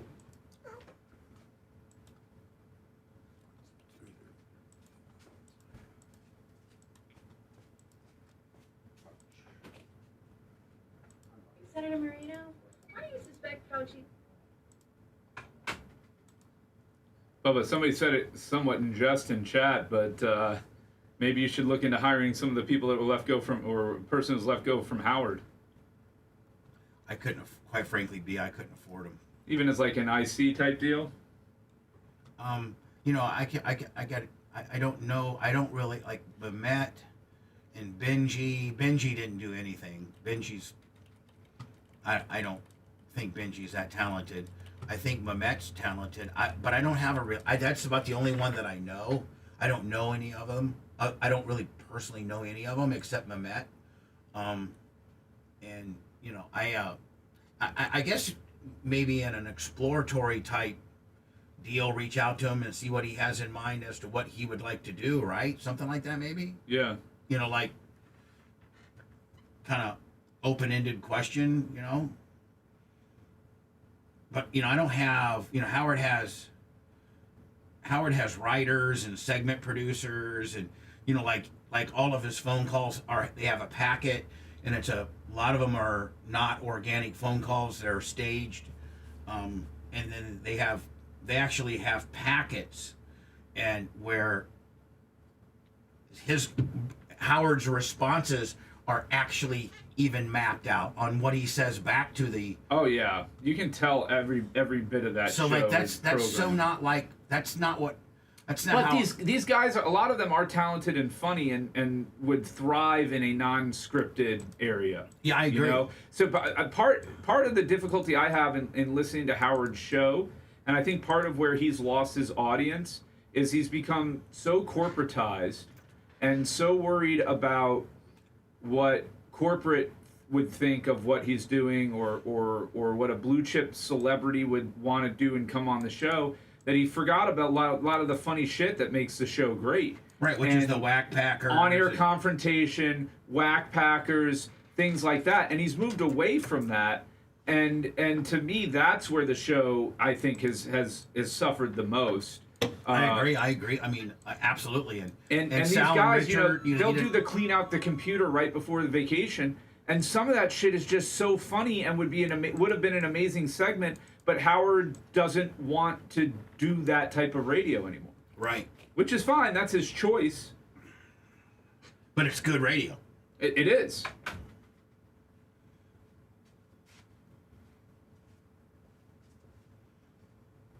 I'm going to do a quick segment on Brian's puppy. Okay. And then go right back into words. All right.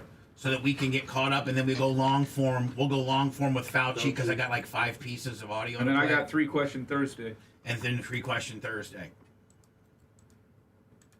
So it's jam packed. It's puppy, break, Fauci, break, 3 question. And I'm sending you pictures from.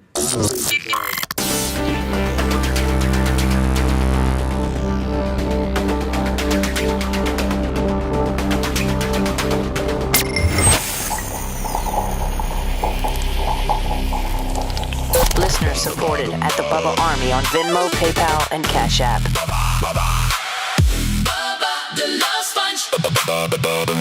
Now, back to the Bubba the Love Sponge Show. So, just so that you're up to speed with me and I'm up to speed with you, I've gone way too long, so sorry. This is going to be a quickie, and it's going to be about Brian's latest addition to his family. As you know, all of us at one time or another from Lummy. What was your dog's name, Lummy? Fletcher. That went Cujo on your face? Fletcher. Fletcher. You had to put Fletcher asleep. Eric and I had to put Pookie to sleep years ago. And I had Dexter. You had Dexter that you had to put to sleep. Yeah. And so, it's been almost 2 years since we lost Dexter. And it was about three. Wow, 3. And it's about that time that you have, you you talk to your significant other, your wife or your whatever, and you're like, listen, dogs are like, kids where when you travel, you got to make arrangements for your dog.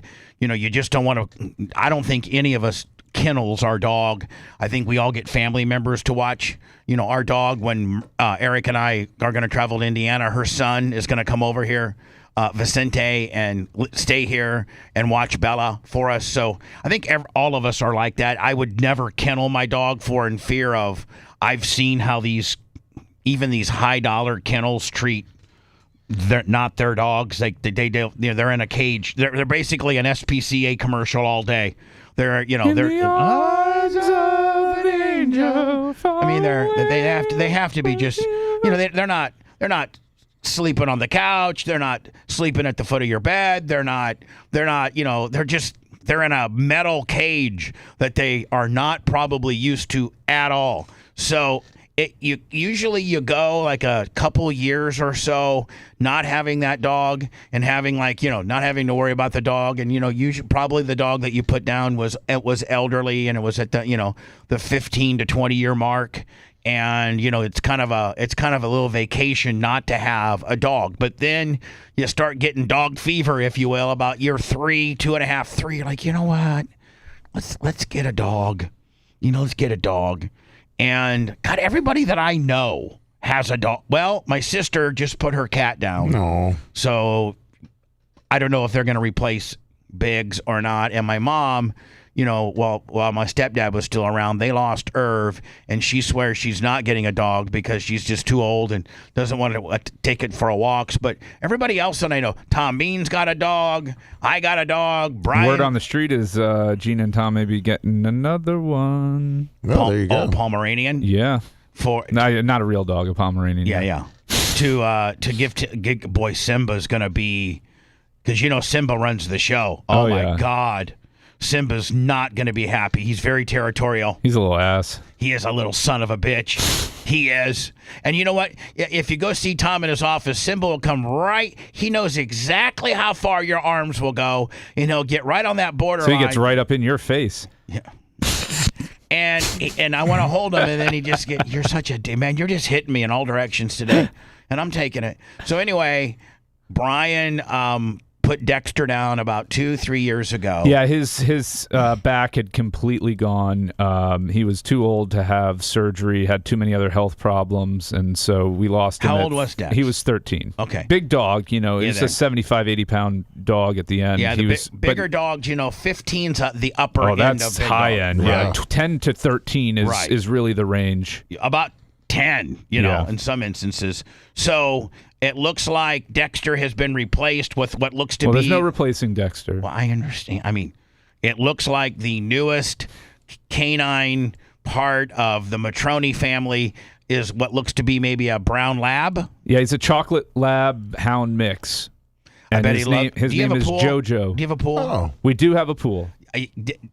Because when Fabrizi had this Fabrizi does have a brown lab, and he cannot keep him out because labs love the water. Well, he hasn't gone in yet, and he can't because we got him from the Humane Society, so he's been fixed. Right. And so he's got like 3 or 4 more days before we can even get him wet. So he's got like maybe the dissolved stitches kind of deal. Yeah. So we've got to wait another. He looks. What's his name? Jojo Peanut Butter. Jojo Peanut Butter. Oh, nice. Aria wanted peanut butter, and I said, no way in hell. Where'd Jojo come up So with? Jojo is a combination of my wife and daughter's middle names, and then my mom, who passed away in October. She was a huge animal lover, and the Beatles have the song "Get Back," right? And they say "Get Back, Jojo." Yeah. And so was that one of your mom's favorite songs? Yeah, I mean all the Beatles songs, but yeah, that's up there for her. And so my dad still lives with us, and he's not an animal lover. So we were on the. Get this animal off me, Brian! God damn it, I hate this animal. He doesn't hate him. He just doesn't want to deal with him. Get that dog off me. He's on the lazier side in his late years, and he just doesn't want to deal with any of it. Just like your mom is like, I don't want to go take her for walks and stuff, so he doesn't want to deal with that. JD Cake sits on her couch and watches the 5 every day. Yeah. Like, I mean, she does not miss the 5. Yeah. She has a golf cart, right? Yeah, she doesn't use it. She could. I was going to say she could walk the dog in the golf cart. Nothing more lazy than that. No. JD Cake says, what's your dad's name? Carl. JD Cakes is just like Carl. Yep. She's winding it down. They wake up. My dad does his crossword puzzle, his Wordle on his phone in the morning, goes and sits his happy butt on the couch and watches TV until it's time to run whatever errand he has for the day. Right. He makes a big deal out of it, like, what'd you do today? I went to the grocery store. I'm beat. Like, okay, Dad, that's a full day. Yeah, so JoJo, a chocolate lab. Now, he will probably, once he sees water, really, really take a kin to they love water. Yeah. So I'm assuming, like I take Bella in our pool, and just because it's always good to acclimate your animal with your pool, and what you do is you hold your animal, let it doggy paddle, but you hold them, and like you do it 15, 20, 30, 40 times as you take them from wherever part of the pool to the exit to the stairs, so that they know most dogs drown in pools not because they can't swim, because they can't lift themselves up on the edge of the pool, and they end up drowning because they're exhausted. And if they know a focal point to where the stairs are, and every time they get in the pool, you take them there, then they know that if I fall in, I go to that stairs. Well, we have a big sun shelf, so he'll be fine in our pool. But you got to show him where that sun shelf is. Yeah. You got to take him there every time. So this is JoJo. This is JoJo. So How is JoJo a puppy? He's 11 weeks old. Okay. And already like 17 pounds. He's going to be a big boy. Potty trained? We're working on it. Right. Yeah, he didn't come. He came from the Humane Society, and it was a transfer from another kill shelter. And so had no intention of getting a dog. We were out running errands. We were over by the Target off of Dale Mabry there. That has like the Target, the Burlington, the PetSmart. Yeah. And my wife and daughter went into Ulta, which is the cosmetic store, and that's like a 45-minute trip. I mean, that's not going to be quick. So I was bored. So I went walking around all the other stores, and Down the strip. I go into PetSmart there, and they've got him and 3 of his siblings there. Oh. And I'm seeing him play and looking at him, and I'm like, oh. It's like Arya's been bugging us for a cat, so I go back to look at the cats. They're all assholes. I'm sorry. Yeah. They're all little jerks in the back. Cats are dicks. They are. You know what? You're very cat-like. They are. They're dicks. They won't come up to you and play. These kittens are bored in this crate. They just look at you, and they look at you with disdain. Like, I would kill you if I could. Like, you know what, buddy? Don't even bother. 'Cause I'm not putting you over. Meanwhile, little JoJo and his brothers are probably like, hey, how you doing? I love you. I love you. I love you. Hey, buddy. You could be a serial killer. They don't care. Hey, buddy. How you doing? Yeah. So, man, can you take me home? I don't like it here. So I walk out of the PetSmart, and I'm like, oh, man. Because my wife has been wearing me out to get a dog for like a year now. And she was on board with it much sooner than I was of the idea of, like you said, being tied down, having to make those arrangements, having to hire a pet sitter when we're out of town, and all of that. It's just another tether that you have in life that you got to be responsible for in some way, shape, or form. Yeah. So I mean, whether it's feeding them, watering them, taking them out to go to pee-pee, just traveling, just anything that you do that you're not going to be home for an extended amount of time, you got to take in consideration for JoJo now. So I go back to Ulta. They're finishing up. They cash out, and I'm like, are they going to ask? How bad they hurt you at Ulta? $350. Yeah, something like that. Yeah. So that makeup ain't cheap, my friend. No, it ain't. Fenty is an expensive line, I guess. You know what? Good on you, Rihanna. I want to let you know this, just so you know. Being part of SAG, because I have my SAG card, I get 20% off Mac Professional. Oh, wow. I think there's a Mac store in the International Plaza. Yeah, there's usually one, in International Plaza. So a lot of times I'll go with the card holder has to be the one that makes the purchase. But I get 20% off if I show my SAG card at Mac Pro. So just know that if you'd ever want to. I'll take you makeup shopping. And what you would do is have your wife go and give me specific SKU or product numbers. Like Tara will go and text me, what the particular because I'll mess it up. I can't go and I'm not going to buy the right stuff, and I'm certainly not going to coordinate so that I meet your wife there. So if your wife's ever there and she sees something that she wants Mac wise, just write it down. They all have like a SKU number, and I'll go in there and get it. Awesome. Yeah. Awesome. So I'm like, we're walking we had to go to Target for some stuff, and I'm like, do I tell them about the puppy? Because the minute they see JoJo, they're gonna. If you wanted it, they're gonna.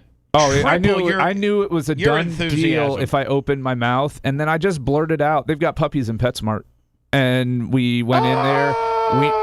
We never even made it to Target, and we ended up buying talk about $600 later, all the stuff for JoJo. Right. You got to buy him the pen. You got to buy him the chew toys. You got to buy him the bowl. The food. You got to buy him the food. We had donated all of Dexter's old stuff, so we literally are starting from ground zero. So, but yeah, we've got a new family member. He came into the office twice with me this week. He's so well behaved. He's a good boy. He's sleeping well at night. We're getting up twice in the middle of the night to take him out to the bathroom. So One of these days, when he gets older, you should bring him and let him play with. We could do Cujo out and back. With Cujo, man, you got to admit though, Cujo will not bite you if she knows you, but she is a pretty damn good watchdog. She's a hell of a watchdog. I mean, she's scary as hell, charging at you too. And guess who she does not like? Dan. She does not like any of the Diacos. It seems like she doesn't like lawyers. Well, no. Listen. As soon as Brian addresses her by name, she completely. Oh, she came and licked my hand once. Right. I said, Bella. But initially, when she's across the yard and she sees a stranger, the average person doesn't know her name, and she's scary. Oh, she's running at you. So you went out to yell at her, but Erica was trying to. I guess Bella was over in like the weeds or the buckle brush over there, and so she was trying to get her to come, and she's like, Bella. And so voice, oh my God. I was like, I'll help, and I go, Bella, and she came round the corner barking because she doesn't see me much, right? And then once she came up to me, she just sniffed and licked my hand. All she has to do, I truly believe this, that dogs can remember the people that they smell, even if it's been a week or two or a month or maybe even a year. She knows Brian's smell, and she knows that he's a good dude. She genuinely can, once she gets a smell of you, she remembers that's in her smell bank, if you will.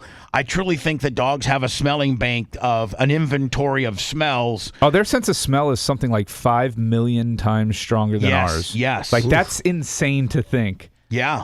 How much they process with that. Sometimes we'll be out back, in the grill area there, and she'll be with us, and she'll just stick her nose up and really trying to get really good sniffs. And I'm thinking, I wonder what does she smell a deer? Does she smell a raccoon? I did see that, where they're 5 million times. They're 20 to 50 times stronger. They have 100 million to 300 million olfactory receptors in their nose. We only have 5 to 6 million. Yeah. And the part of the dog's brain that is dedicated to analyzing smells is 40 times larger proportionally than the human brain. Well, welcome, JoJo Matroni. Yes. Welcome, my friend. JoJo is it's been a treat so far having him this week. It makes everything better. Let me quick break, and then we're going to get into the Fauci stuff, and then we're going to do 3-question Thursday, and then a couple other little things, and then we got, let's not forget, Alex Stein at 9:15. If you liked that segment, then you'll definitely like the new redesigned BubbaArmyHQ.com. We'll be back to the Bubba the Love Sponge show after this.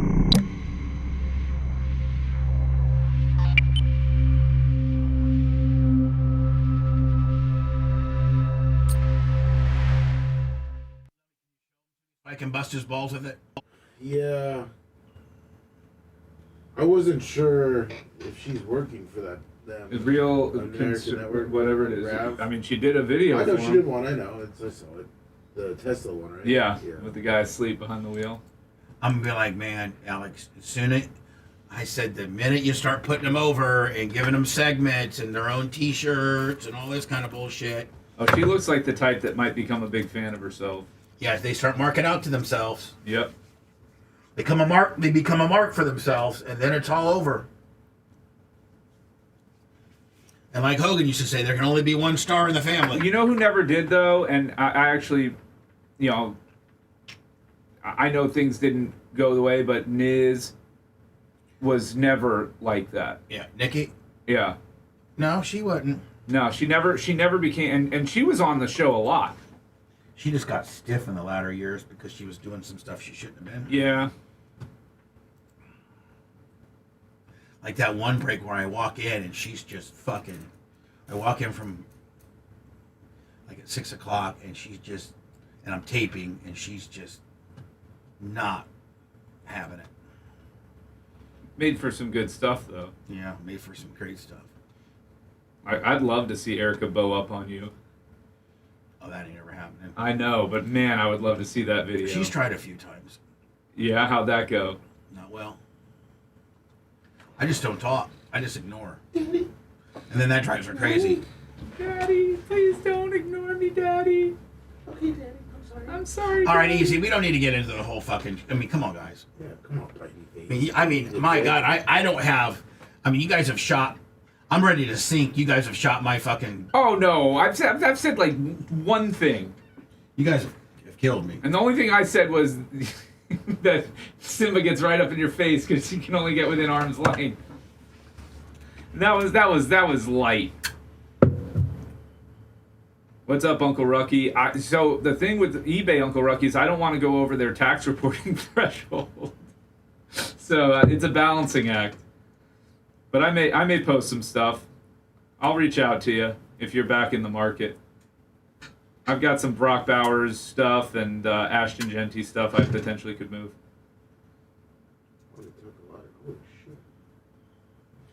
Any rumor on any updates on Josh Jacobs? Is that domestic shit gonna? I guess it's still an open case. Yeah. I mean, he's practicing, so.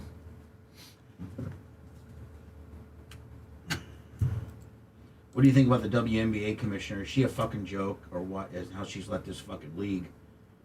I don't know, man. It's the only way anybody talks about it, so maybe she's not. Well, it looks stupid if I posted that betting thing. What betting? Paige Becker and Angel Reese bet before the All-Star game on whose team was going to win. Showed the cash, and WNBA posted it, but that's illegal. You're not allowed to be betting. And so they had to go delete it. Yeah. But everyone already has the video. They were like, who the fuck's running the league? What happened, Lon? So you can't bet. I mean, players. It's illegal. Yeah, players can't gamble or bet. I think that's about every league, but anyway, yeah. So the WNBA posted a video showing Paige Becker and Angel Reese betting each other, showing the cash being exchanged, $400 to see what team in the All-Star game would win. So they showed them, openly gambling on the teams. That's with half their salary, too. Yeah. I mean, the crumpled up $100 bills were in the 20s and the 10s. But, I mean, I think this commissioner is going to get replaced because I think the owners of the NBA control her job. Yeah, they've come out and said that they need a higher profile commissioner anyways. They need somebody who can elevate the league with their presence. Adam Schiff came out and said that they'll be addressing the WNBA commissioner's contract extension or possible replacement. Yeah, at the end of the year. They don't want to talk about it during the season. Yeah, they should have Cheryl Miller do it or something. Tom Brady. No, Cheryl Miller, I think, brings some level of credibility. That's Reggie's sister, isn't it? Yeah, and she's one of the all-time great women players. She's one of the founding players. I think. Absolutely. I think she was like their first superstar. I think. Wait, did she play WNBA? She was just a coach. She was too old, I think. She played. Did she? I think she went to Tennessee or USC or something. No, she did not. The league did not exist when she finished college, and she had a severe knee injury that ended her playing career before the league started. Yeah. No, she was a coach, but I'm saying she's.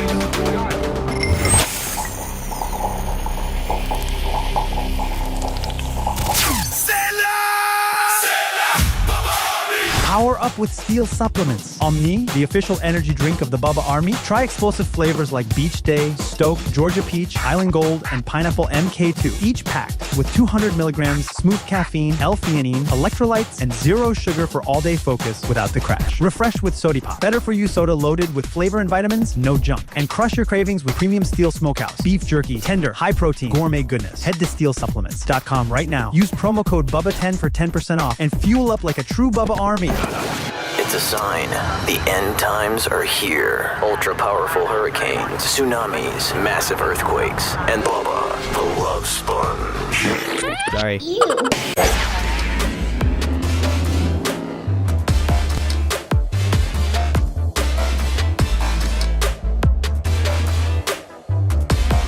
So, Alex Stein at 9:15, 3-question Thursday.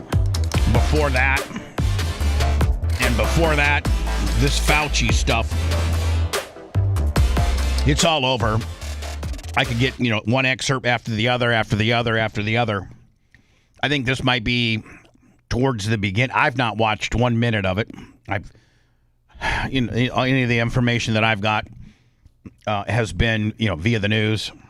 Yeah, I haven't watched a second of it. I've got better things to do with my life. And here's the deal.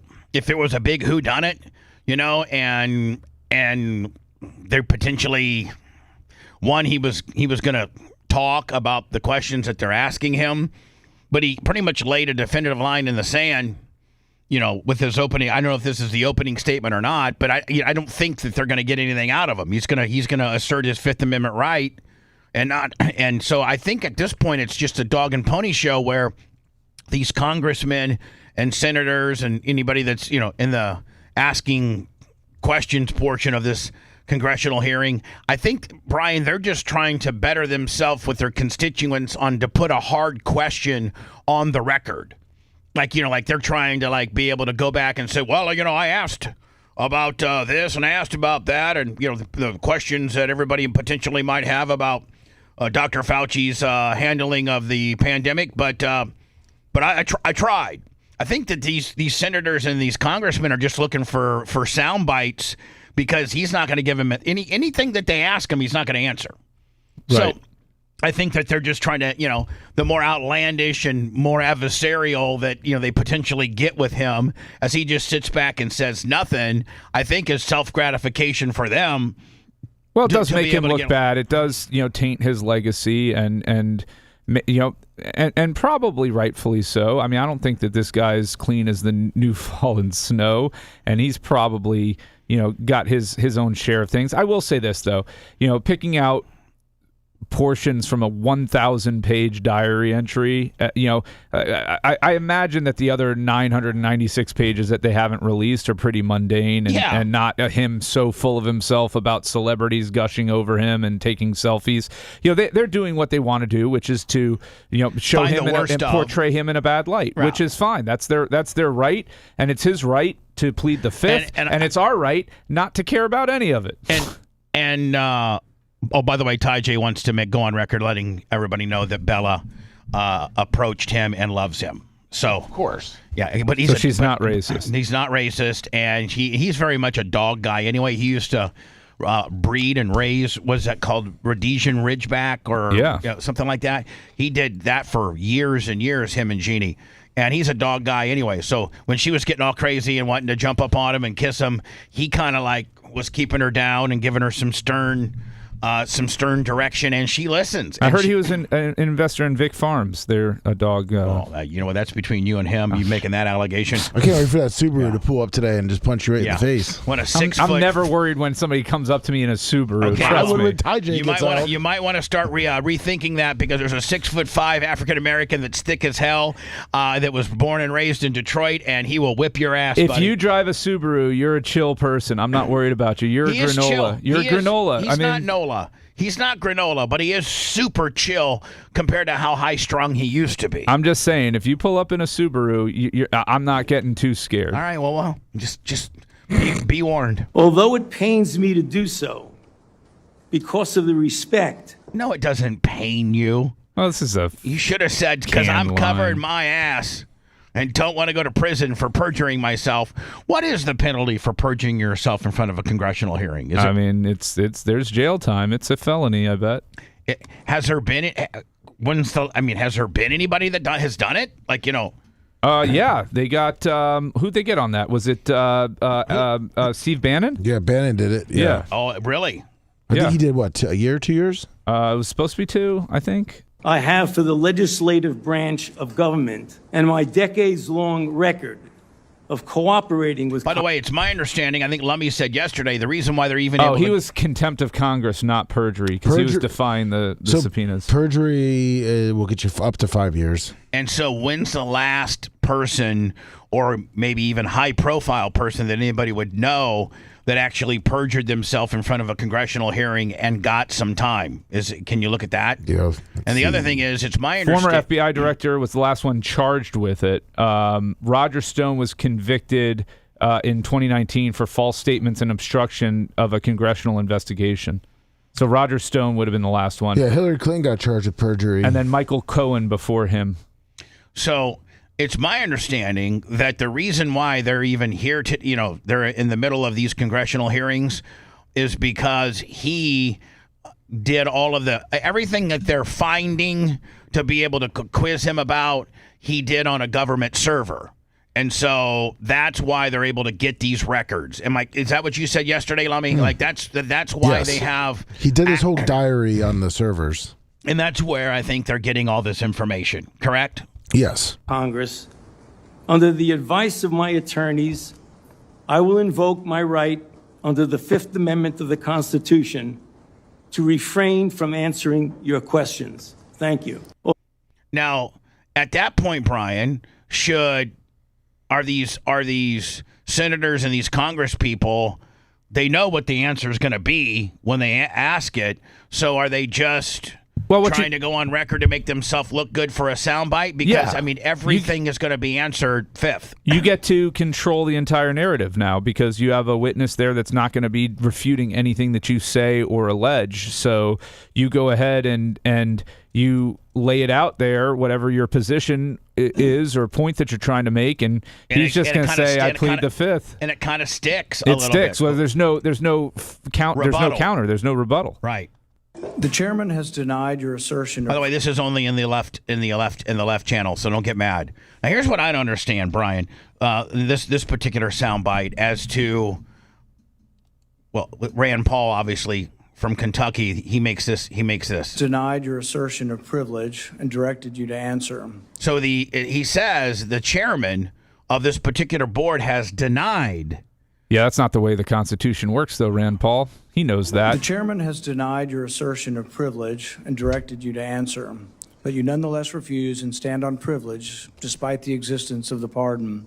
The committee will have to consider, after this hearing, what appropriate action should be taken against you for the failure to testify after being directed to do so. It's against the law to obstruct an investigation of Congress. There will be repercussions to your refusal to testify today. So, Brian, although he covers his ass somewhat by pleading the fifth, Rand Paul says, by doing so, you're obstructing a congressional hearing, and there's a penalty within that. So, can you look up what, the obstruction of a congressional inquiry is? And, so is he basically saying, Brian, you can plead the fifth all you want, but the chairman of this committee has ordered you to answer it. You continued to not answer, which now puts you in the obstruction deal. Is that what he's kind of saying? They can try, but he has a constitutional right to plead the fifth. And so they can say he's obstructing. He showed up subject to the subpoena, and he exercised his constitutional right. Now, you can say he was pardoned.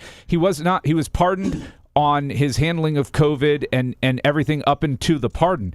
Everything that happens after, including testifying before this committee, the pardon does not blanket protect him for the rest of his life from everything that could arise from that. So he still has the constitutional right to do it, and I think a court would rule in his favor if they attempted to go after him for this. So you're saying, look, I'm not saying I like the guy. I'm just saying he has his right you're just giving to us the exercise You're just it. giving us the legal opinion. Yeah. So you're saying that, okay, let's say he continues to play the fifth, which he is, and I got a series of questions from various people here on the questions that were asked of him and that he pled the fifth on.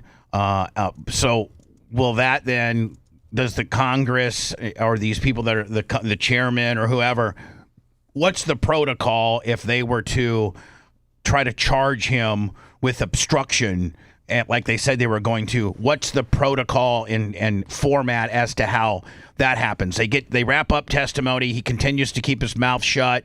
And then do they go right into the penal phase of it? No, they would turn it over to a grand jury, and the Department of Justice would file formal charges against him for obstruction of a federal proceeding or whatever it may be, a congressional hearing, and go through that process. Now, does that go in front of a federal judge? Is that a federal grand jury? Is that like, how do you defend, like who levies those charges? The Department of Justice? Yeah, it's the Department of Justice. So federal charges, U.S. Attorney General being the head of that, and then would that be based in the Washington D.C. judicial federal? Yeah, because that's where the occurrence took place. That tends to lean liberal. Yeah, I think all those judges are liberal, so this is probably going to end up nowhere. Probably. Because on the federal judge level, it'll be denied. And then maybe the DOJ then maybe appeals to the Supreme? Yeah. And then okay, now you're back in the Republican, 6-3 favor. Not really, though, because they'll defend the Constitution ultimately and determine that he is in his constitutional right to plead the Fifth. It was about 6 years ago today that I decided I'm going to give up my businesses, sell them all, run for office, run for the United States Senate. Here I am sitting in front of you 6 years later saying, who the f*** do you think you were for doing that? It is a total disgrace. And this guy's just grandstanding and peacocking right now, and I'm not saying this question's not valid, and I'm not saying that Fauci doesn't need to be held accountable for all of these things these people bring up. But, when you're dropping the F-bomb in a congressional hearing, at this point you're peacocking because the guy's not going to answer. So, you're just trying to get us up crazy. You're looking for everybody that covers news to get your soundbite because it's so outlandish what the F-bomb dropped that everybody's going to play it. Yep. It is a total disgrace what you did to this country.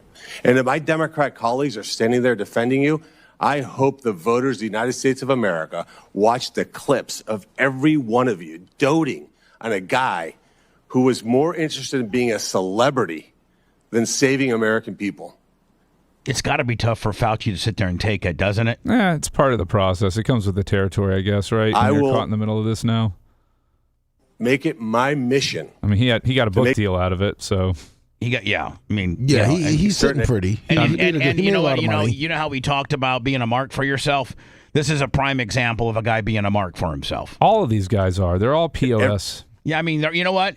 I guess in order to grandstand like this guy is, the senator, you're a mark for yourself. Yeah, he's going to act like he sold his businesses because of COVID. Please, you sold your businesses because you wanted to be wealthy and go to Congress and exercise power and be a narcissist. That's what all of them do. Every single one of those Democrats who did that will see that clip over and over and over again. Because there is no defense of what you did. You may have had a 50-plus year legacy of public service, but it ends in total and complete disgrace. Boom. And then the pile-on factor, everybody, and Fauci just sits there and takes it because he's asserted his fifth. This guy here, wants to get on you had over 200,000 patients, you had data on 200,000 patients that were treated with ivermectin. And, pretty much anybody that was treating COVID with ivermectin, including but not limited to, Dan, he was very, very aggressive. There were studies that showed ivermectin to be effective in treating COVID, and the United States government didn't want to hear about it. In fact, those that were doctors, regular doctors that were treating COVID with ivermectin, they were threatened as quacks. I mean, were we suspended 2 weeks? 2 weeks, 14 days, yeah. Yeah, we were suspended 2 weeks from YouTube and Twitch and various other, streaming platforms because our doctor, Dr. Dan, who was not giving his opinion, but instead giving real life data from without violating HIPAA violations and giving people's names and stuff like that. But speaking in generalities, had X amount of patients that he was treating with ivermectin, deoxycycline, a nebulizer, a Z-Pack. He switched it up, zinc, and had an unbelievable result. And so we got suspended for 2 weeks for giving, a doctor's real life, report as to how ivermectin was working for him. And they just didn't want to hear it. I've got the studies right here. There was a website that was tracking the random controlled studies. Here they are, showing 60, 70% efficacy of ivermectin. The same day you say there's no evidence, there was all kinds of evidence. Loved ones had to go to hospitals, had to sue hospitals. Just, would you try it? So I would want to know, to what extent were you involved in sabotaging hydroxychloroquine, ivermectin, and did you do that because you knew? Boy, the WHO, they flat out said anybody that's spewing the ivermectin, deal, we're going to hold you accountable. I think that Dan's license was in question at one time or not. There were, the state of Florida, actually was threatening Dan's license. The only way you get an emergency use authorization for these drugs, these experimental gene therapy, was if there was no effective treatment, you couldn't get the emergency use authorization. So is that why you helped sabotage these cheap generic drugs in favor of remdesivir, which, by the way, nurses, are you aware of the fact that nurses called it run, death is near? On the advice of counsel, I respectfully decline to answer based upon my rights under the Fifth Amendment. So this is the thing with COVID that we learned, and so when I contracted it and it was ravaging my household, and look, let's not sit here and revisionist history and say COVID was a gigantic nothing burger, because you had people very close to you that died. I don't think anybody thinks that at all. So the handling of it, definitely I could see, especially with what Cornyn said there with the emergency use, because they've been dying to get these mRNA vaccines going, and haven't really had a good reason to use one. I could see that being a motivation. When it ravaged my family and my household, and we were all worried because we had immunocompromised. I had a cancer patient. I got heart condition patients that were living with me at the time. I went ahead and I said, okay, what did Donald Trump take? What was he recommended to take by his physicians, because he survived and he clearly has some comorbidities with this. And what I came to find was anti-inflammatory properties in medications. So things you would never think of: Pepsid, melatonin, and ivermectin. What do they all have in common? They have anti-inflammatory properties to your systems. And so that's really what, when they say, well, it showed a 50 to 70% efficacy, ivermectin did, it's probably in those that experience the anti-inflammatory effect from COVID, which is an inflammatory disease. And so if they were, covering that up to push through the emergency use authorization, I think they should have to answer for that. I don't see anything wrong with that. But look, he's been pardoned. We're sitting here now 6 years later, litigating this issue that's not going to change anything. It's a lesson learned moving forward. People lost trust and faith in our government and our health systems. There's been repercussions far beyond that. Look at the uptick of measles cases in South Carolina because we're losing herd immunity for a disease that was widely eradicated. This has had deleterious effects to all of us that I would love to see a Fauci answer for, but it's just not going to happen. So let's move on. I don't know where they got this information, but this is pretty shocking. I don't know where they got this information, but they are accusing, or one of these congressional inquiry people, panelists, if you will.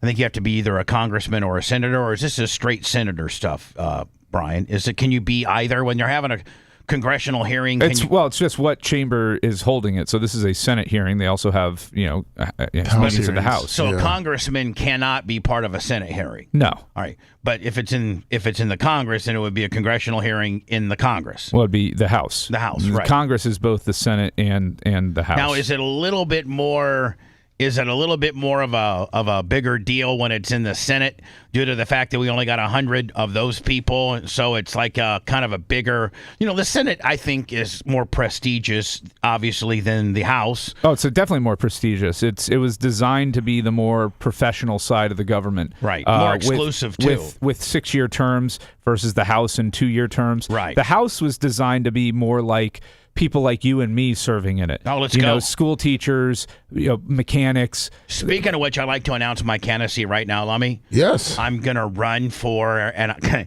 I missed the cutoff.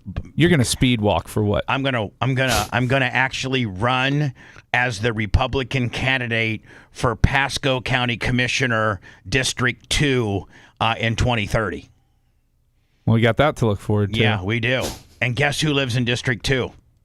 Me, Lummy, Gene Lasker, and my mom. And Colton. So you've got 6, 7, 8, 10 votes already locked up. You're pretty much halfway there. Well, and here's the deal. Think about this, Brian. My mom lives in. I've done some research.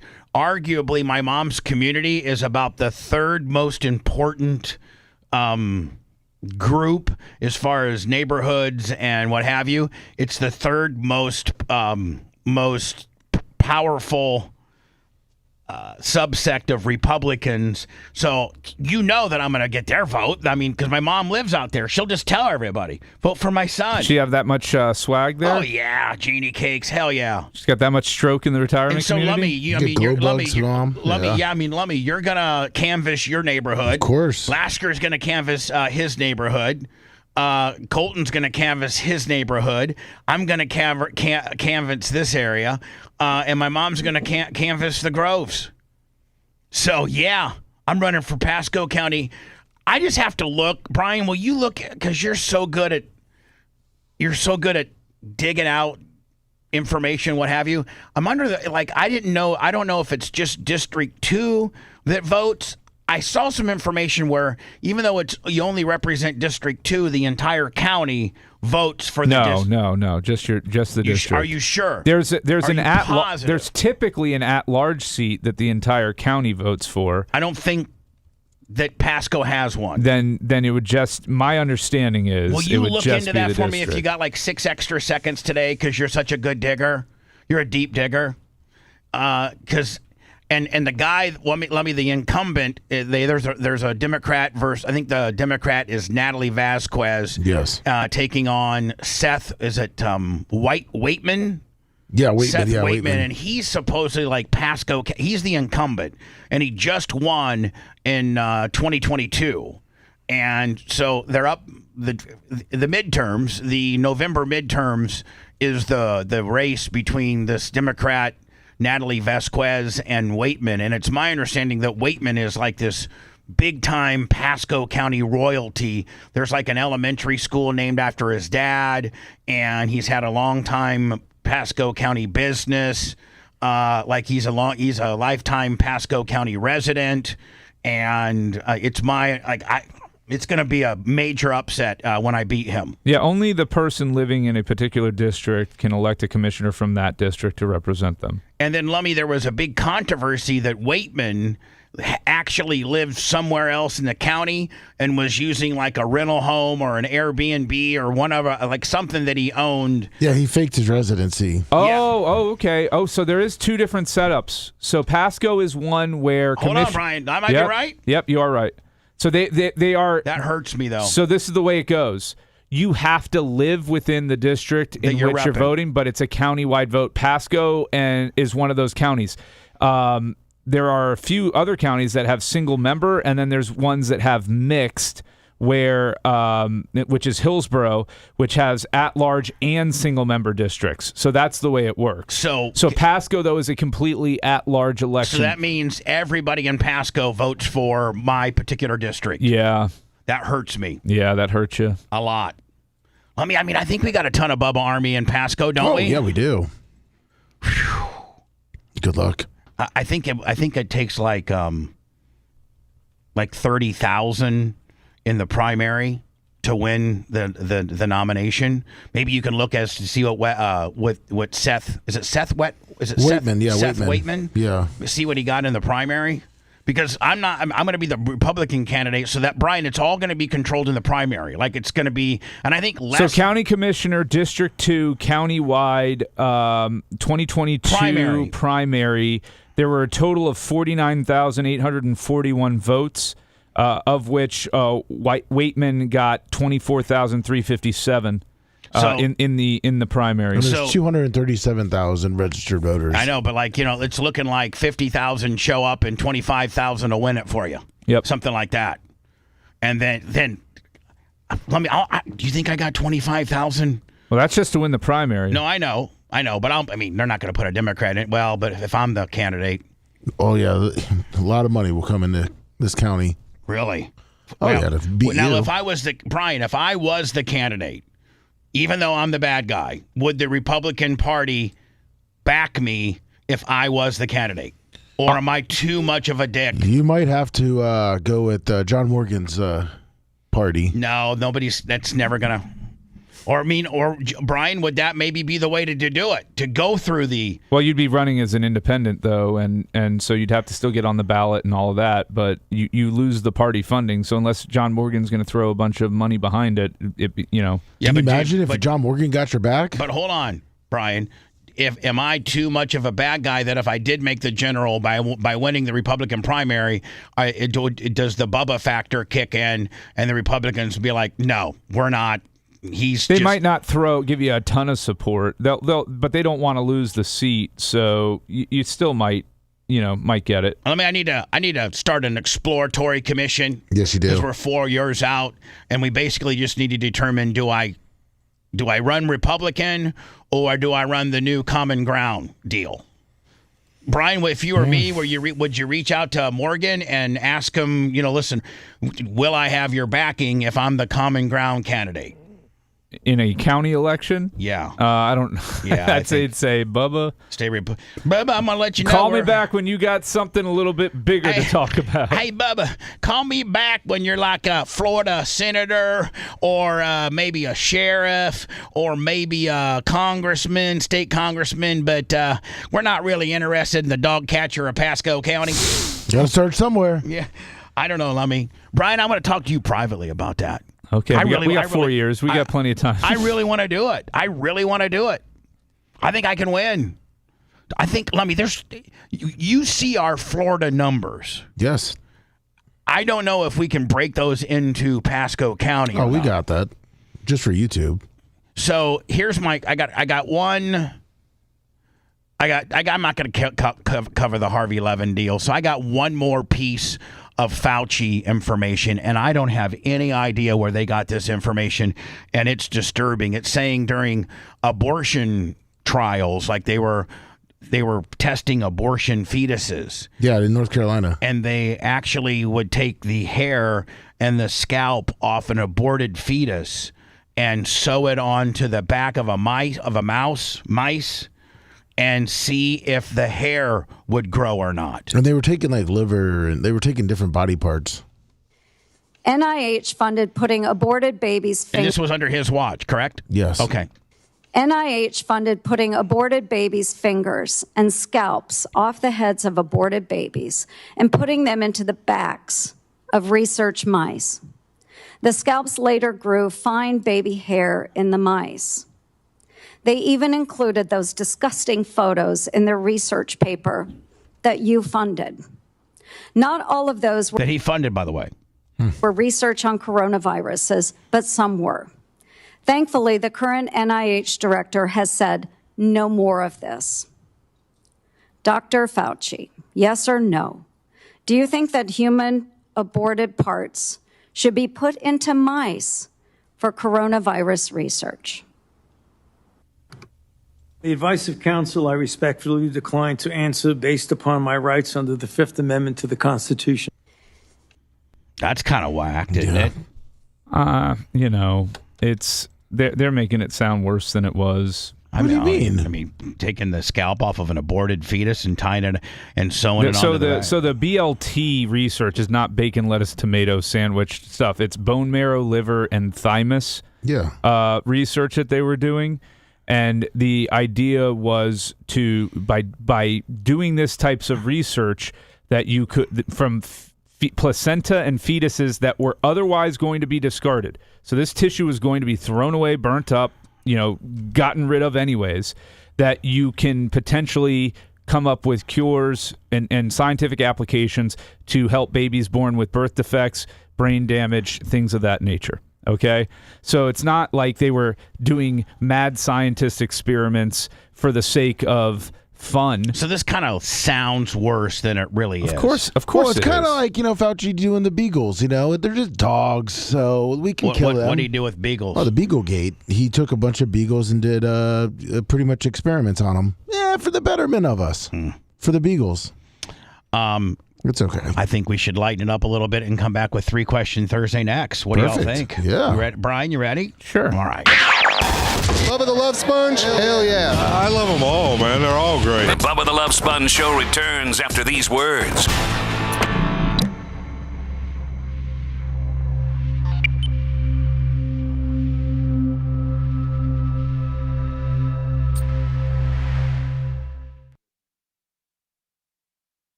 Who knows where I'll be in 2030? Yeah, man. Listen, you can be moving right up here to County Commission 2 or County C2. I mean, the guy's faking. There's 179,000 registered Republicans in Pasco and 98,000 Democrats.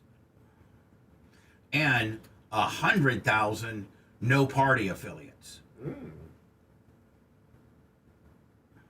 Nice.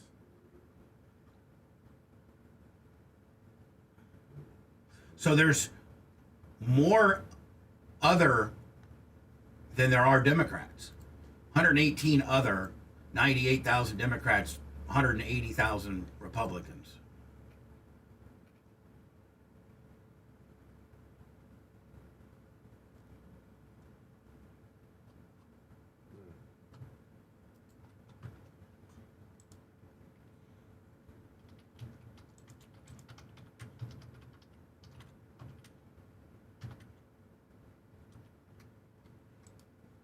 Yeah, the Wakeman's guy, Uncle.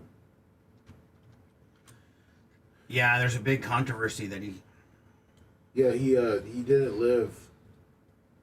He bought a trailer in Dade City and only lived there was only there for one night, and then blamed the well breaking. So he moved back to his Dade City house outside the district.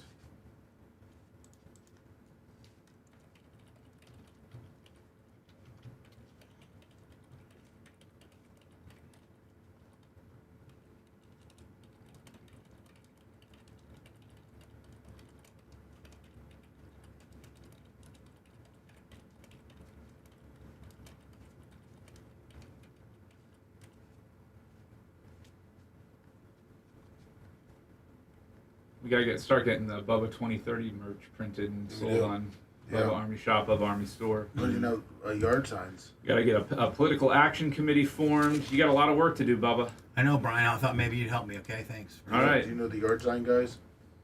Oh, well, I got yard sign guys. Don't worry about it. I mean, I can put one right here on Old Pasco. Yeah, exactly. Pretty much win you the election right there. They've always said, he who controls Old Pasco Road controls Pasco County. That's right. So if you've got this market cornered, forget about it.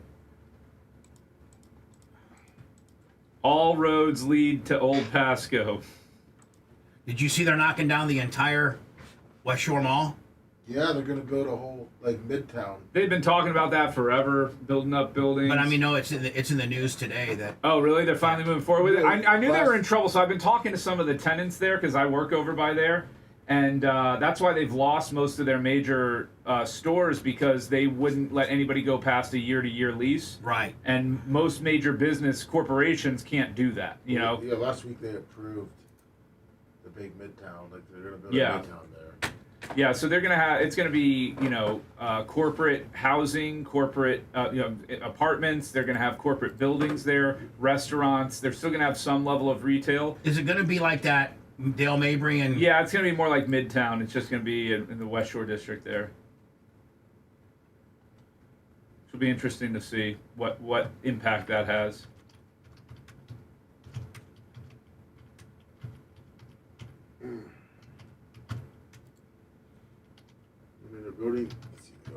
They could have fit a Rays stadium there. They really could. Oh, that would have been the worst No, spot. The traffic coming in from St. Pete would be backed up all the way to fucking Gandy. They'd have to build a whole second bridge. Yeah.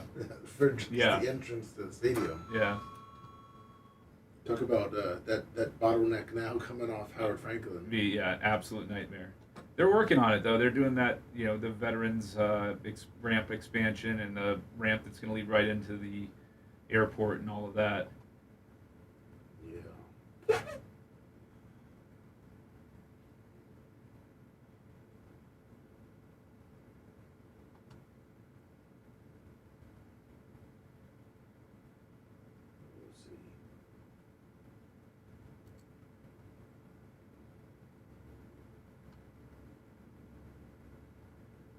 Give us your thumbins. Vita Vea? Yeah, well, the Bucks know how to fucking mismanage free agents, I'll tell you that. Oh, they do. I mean, they really do. Baker Mayfield's going to be out of town.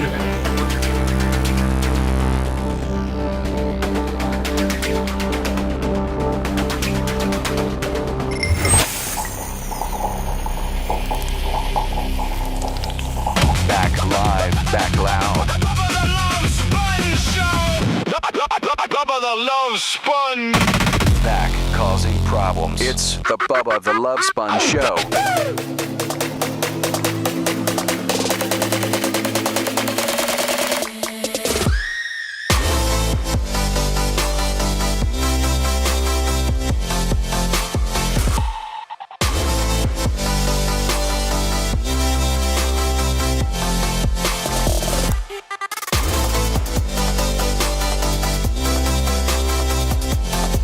Lummy, will you work on my campaign, Lummy? Of course. Yeah, I mean, you're in my district. Yes.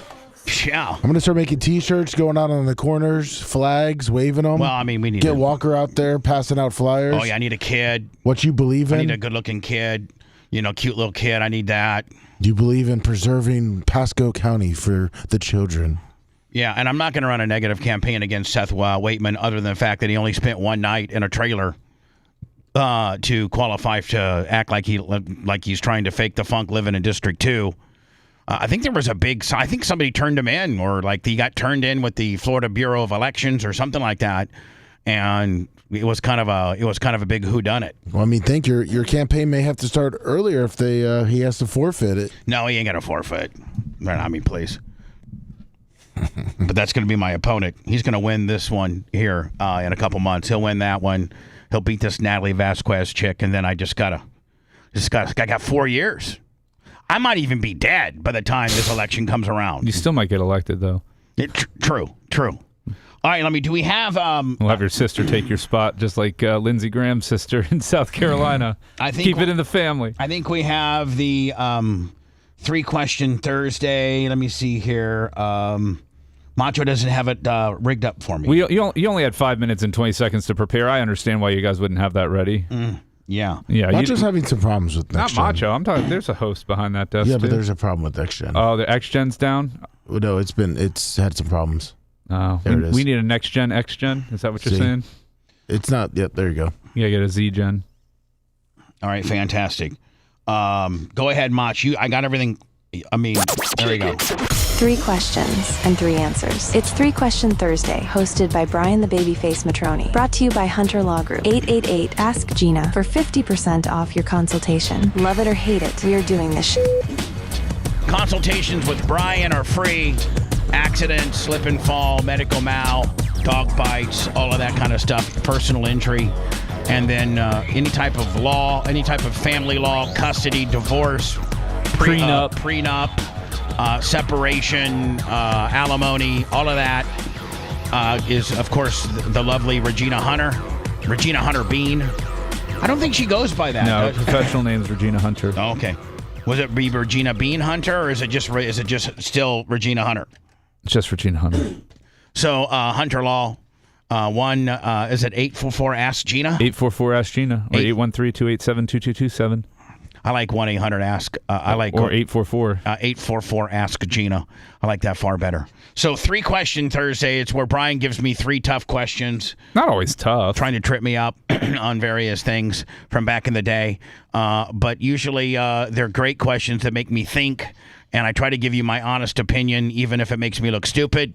And that's better known as 3-question Thursday. Brian, take it away.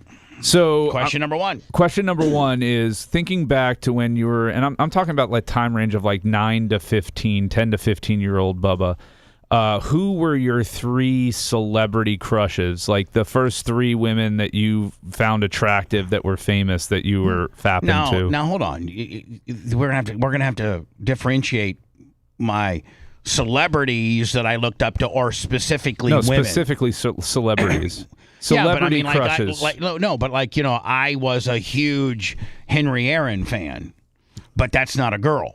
I think he's just saying a girl. I'm talking about that you would like masturbate. Little to. Bubba would get the shop vac too. Oh, I didn't masturbate at 10. Well, I'm saying just thinking like you start usually around 10. You know that you're whether you're hetero or whatever. Okay, I got it. So like the 3 people that when I was working the shop vac, I closed my eyes and thought of. Your celebrities, that people would know and relate to. Now I know you're older than us, so it's they're going to be a little bit older celebrities than what Lummy and I would have. But. Well, I mean, I don't know if definitely Farrah Fawcett. Because I had that infamous Farrah Fawcett poster that every kid my age had, and that's with her and her little bikini. I mean, you could probably braids on the beach. No, yeah, it was. I think it might be the. That's Bo Derek. Yeah. That's Bo Derek. No. Farrah Fawcett had the most infamous poster of the '70s ever. Yeah, she was in a red bathing suit with the nips out. Well, the nip was showing. But it was clothed. They were poking. They were hard through material. And Lummy, do you have it? Because it's the most infamous pinup maybe ever. Babyface would think of the Bo Derek. With the braids. Here it is. I actually had, and I don't know if I can't make it any bigger for whatever reason. But every boy my age had this pinup back then you'd buy posters at your standard department, your store, your Matter Brothers, your Kmart. In Warsaw, we had a place called 3D, Danner's Discount Department Store.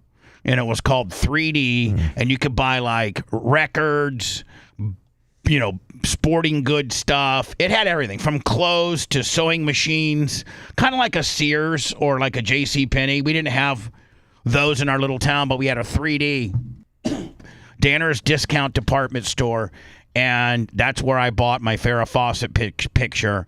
And so this would be 1. You would have been like 10 or 11 years old too. That was 76 is when that one launched. Yeah, well, I had it.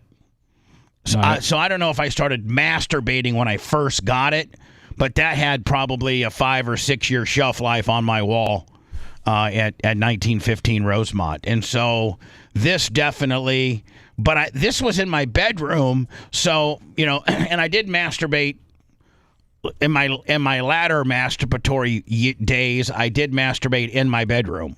But I, really was addicted to the shop vac, that 3:15 to 3:30 window that I had by myself because my sister didn't get home till like 3:45, and so because we were in different bus routes.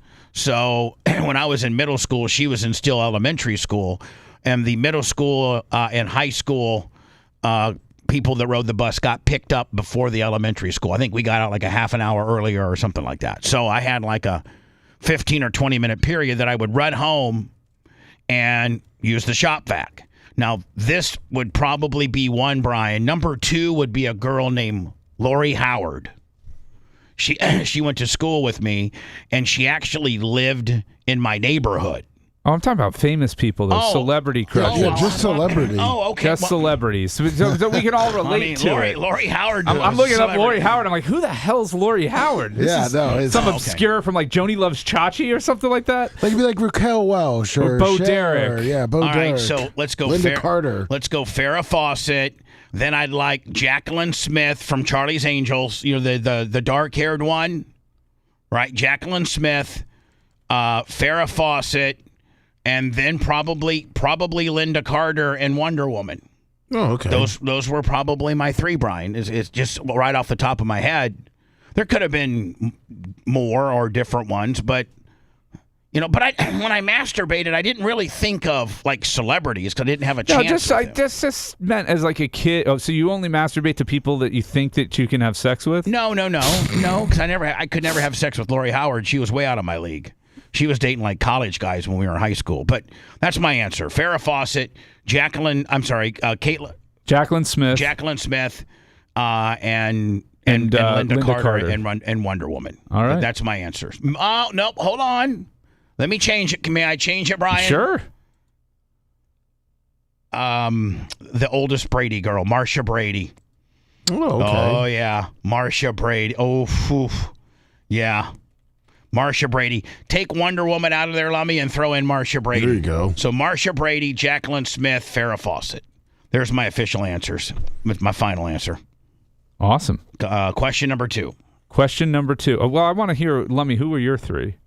I didn't know this is 3-question, Lummy. I'm just throwing it around. So mine were growing up. Yeah, let's ask you. I had Carmen Electra. Okay. Yeah. I had a much better You're time. what, 12 years younger than me? I'm 44. So you're 16 years younger than me. Yeah. 14. No. 16. I'm sorry. Yeah. I'm sorry. I forgot. I just was at your 60th. You're always just trying to make me look bad. No, I forgot I was at your 60th. Even when I answer questions correctly, you still make me look stupid. So, I'm 16 years younger than you. So, mine would have been Kathy Ireland. Okay. I had one of her calendars. I did absolutely. I wasn't like Bubba. My rules were I didn't have to have a shot with the woman in order to get. You just went crazy on yourself. To shoot off to the woman. Sure. And then Carmen Electra and Pam Anderson. There you go. Yeah, I mean those were a little bit when I was like an adult, but yeah, I understand. Yeah. I mean, what were your 3? When you just discovered masturbation, who are your 3 celebrity crushes that you might have masturbated to? Tiffany Amber Thiessen.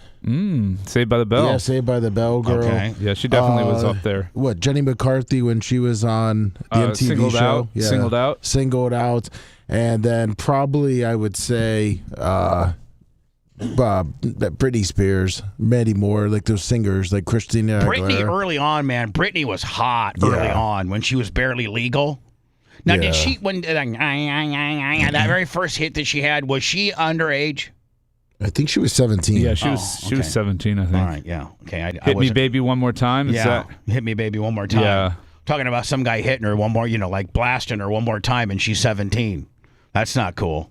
Because if you think about it, then she was still 16 actually while filming the video. All right, Brian. Second question, and then if the questions are good enough, we'll go ahead and expand as to what Lummy and Brian potentially might answer as well. Go ahead, Brian. Number 2. Number 2 is and it's actually apropos because you were just talking about running for office. But my question for you was, if you were elected president like tomorrow, what would be your 3 biggest issues that you would look to tackle if you were president tomorrow? Lummy Charles Shekel. I think is that the Yinzers? No, I know it's not. No, that's Chuck, and it's his birthday. Happy birthday, Chuck. Thank you, Chuck, for the PayPal. I appreciate you. PayPal, Venmo, Cash App. If I was the president of the United States, the 3 things that I would do is, first, I would abolish the IRS and come up with a fair tax type template where you are taxed for various durable goods. Now you have some exemptions on that: medicine, medical care, education, food, and energy. You know that shelter. Yes, you have guys like you that give me these no go thing that you don't. But if you're gonna if you're going to be Elon Musk and you're going to pay $50 million for a brand new boat or a new plane, you're going to pay. And Neil, under the fairtax.org, Neil Bortz wrote a book called fairtax.org, and I think that the number was like 19 to 20% tax on everything that you buy, and then the onus of collection no longer. I mean, the IRS has to police every person that has an income. That's who they have to monitor and try to collect from. Meanwhile, the IRS now is only collecting from vendors that are already equipped to collect a state sales tax. So you just now add a federal sales tax, and the onus of collection are on the vendors that are already collecting a tax anyway. So it's far easier to collect.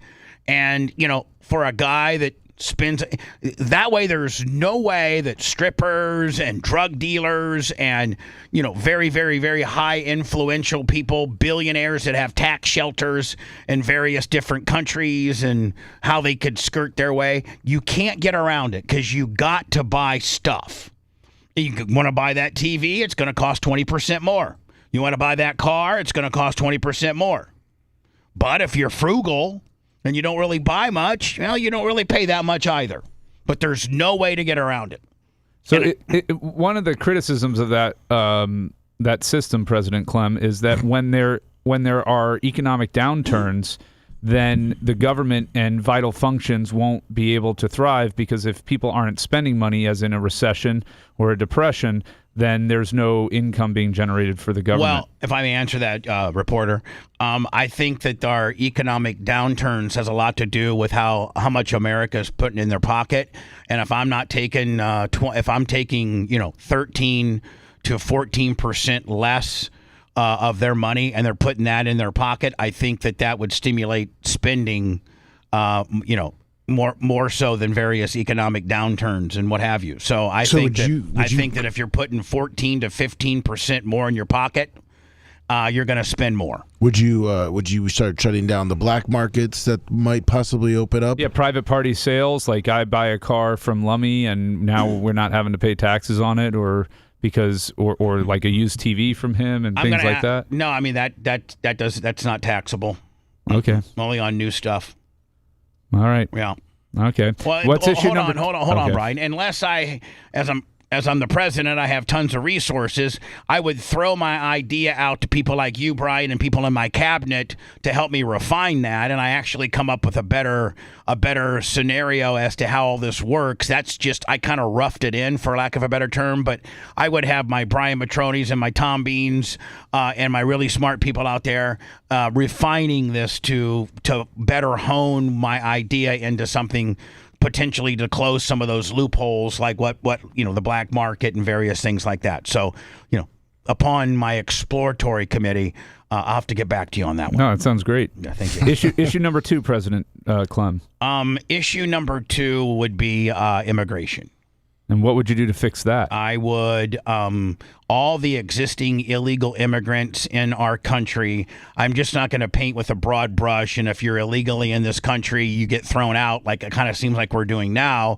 I would actually try to interview and make contact with every one of these illegal immigrants that are undocumented in our country and roll it back to, are they a contributing member of society? Do they have a full-time job? Are they doing a job that Americans won't do? Are they a valuable resource or asset to, people that are growing vegetables or doing roofing or something like that? And if they are in this country illegally and they haven't caused any problems and they have a full-time job and they're not getting paid under the table, then we grant them, immunity and citizenship. Okay, and so are you taking all your IRS agents that no longer have jobs and putting them on, reaching out to all the immigrants? Yeah. Okay. So the 75% reduction in IRS agents, because the onus of a collection now is only on the vendors. I'm making a portion of them ICE counselors, if you will, and they're going to reach out to all these illegal immigrants and qualify you. And if you're an illegal immigrant, don't be scared and think that come up to the office, and if you can prove that you're a contributing member of society, we want you. I want you in our country. Boom. Fair so, enough. Brian, when I get done with my 3, will you then analyze my 3? We've been doing it live. I like it. And then number 3, President Clem. Yeah. Your third position point. So you've fixed the tax system. You've complicated. You made it much easier. The tax system. You've now solved the immigration problem, at least for the people in the country currently, and gotten them legal and contributing, and gotten rid of the bad guys. And now step number 3, abortion. And what are you doing with that? I am suggesting. I don't know what power I have as the president, but I am suggesting that we go back to a federal Roe v. Wade law, and that abortion is legal up to the second trimester. And that's just the way it is. Like, I'd like to make it a federal law, and we're all on the same pages, and abortion is legal to the second trimester. All right. Now, Brian, before we go into words, I have one more question for you. Okay, I thought that was 3. That was 3 of that was a 3-parter for question 2. So how did I answer the questions based on your belief system? I mean, based on my belief system, I think you answered the questions fine. Those are all problems and issues, I think, that divide the country, and that we, certainly as it relates to the tax system, I think most Americans are behind fixing that. Immigration's a tougher sell because there's very varied takes on what you should do there, and abortion, man. That I think you have more people on your side with that, and a common sense approach to it. But I also think with immigration, that's a common sense approach too. Meaning, like, listen, there's some very valuable illegal immigrants in our country that are contributing to our, to making us better, and those people need amnesty. They I don't know. to stay. Chat seems to think that they don't like your idea fully. Sorry, that yawn came up on me. Chat. There's people in chat that don't like your idea. Oh, okay. Well, then they're stupid. See, it's divisive. They're stupid. Yeah, I mean, how do you not want a guy that's been in this country a decade illegally, but yet you can go to his boss, and you can go to he's paying taxes. How do you throw that guy out? What you're doing is you're hurting an American that has somebody that will do labor that the lazy asses that oppose what I'm saying won't do, and the guy's never caused any trouble. He's a good guy. And we've vetted him to be a good guy. He contributes to the tax code, and he's a roofer, and nobody else wants to roof. Why do we throw that guy out? Yeah, face. I'm not advocating for throwing. All right, him then out. The final question. The final question is, if you were given a job, let's say this is another hypothetical, but this is more into your radio career now, and you just got a job as a program director / GM of a radio station. Do you think you could make it viable financially under the current conditions? And what would that plan look like? How would you make it work? I'd be hyper local, and I would sell it way differently than the way they're selling it now. I would sell it with blocks of programming, uninterrupted or limited commercials, so that you're not sitting through anywhere. I mean, there's some morning shows in Tampa that have 8 and 9 minute commercial breaks. I would skinny those things down to about 3 or 4, and then make long blocks of segments sponsored by various advertisers. And I would find the best. I would have a hybrid station where you play music and talk. I'd incorporate a little bit of music in there, like 4 songs an hour. And it could be anything. I mean, like, it would be my music taste. Anything from Snoop Dogg, to Michael Jackson to AC/DC. Kind of like the way Bubba 98.7 did, but less music and more personality.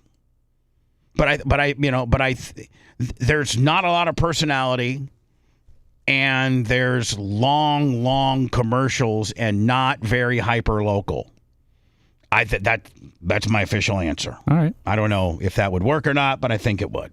No, I agree with you in terms of making. I was thinking the same exact thing on sponsored segments, rather than having 20 minutes of commercials an hour, 24 minutes of commercials an hour.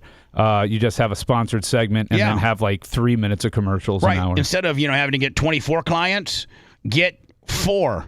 Paying a little bit more, but their sponsorship means more because they're making a big deal about who's sponsoring this block on the ins and the outs and the middles, and you don't have to have near the volume, more quality and less quantity.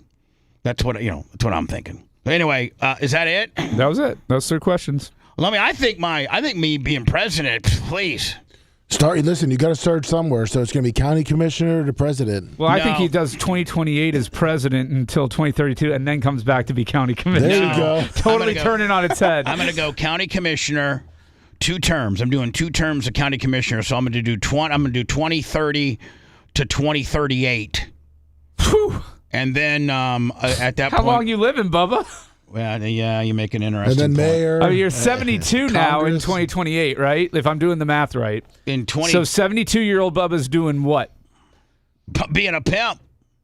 So you're going after county commissioner. You're I'm doing pimping? I'm doing 2 terms of county commissioner. 2 terms. And now you're 72 years old in 2038. What are you doing then? Run for state senate. State senator. No, I'm running for U.S. senator. There you go. I'm running for U.S. So you're going to make the leap from county commissioner to U.S. senator. No, I think you can only afford 1 term as county commissioner, given your late start into politics. No, I think I can go 3. I think I can just stay county commissioner and do as many terms as I can get, as I can. Yeah, you'd be like boss hogging around here. Yeah, in the county. Yeah, at one point I can be the commissioner that runs the vice chair. His car has Longhorn skull on the front. Yeah, he looks like Pit Boss or whatever his name was. Maybe I run for sheriff of Pasco County.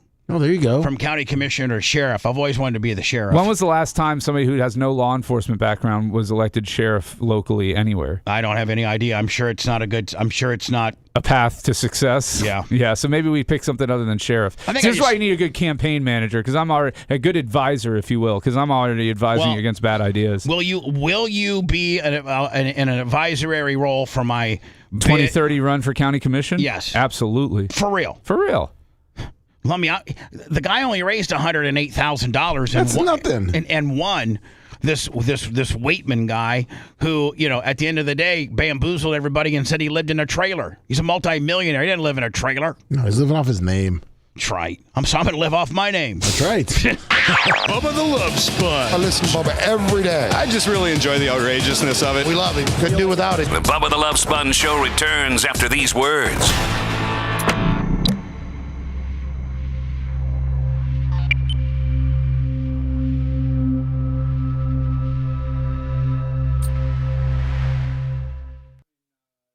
Water, Dunedin, that area. Oh, okay. And then grew up in St. Pete, down by Treasure Island area, like not on Treasure Island, on the land side. Seminole?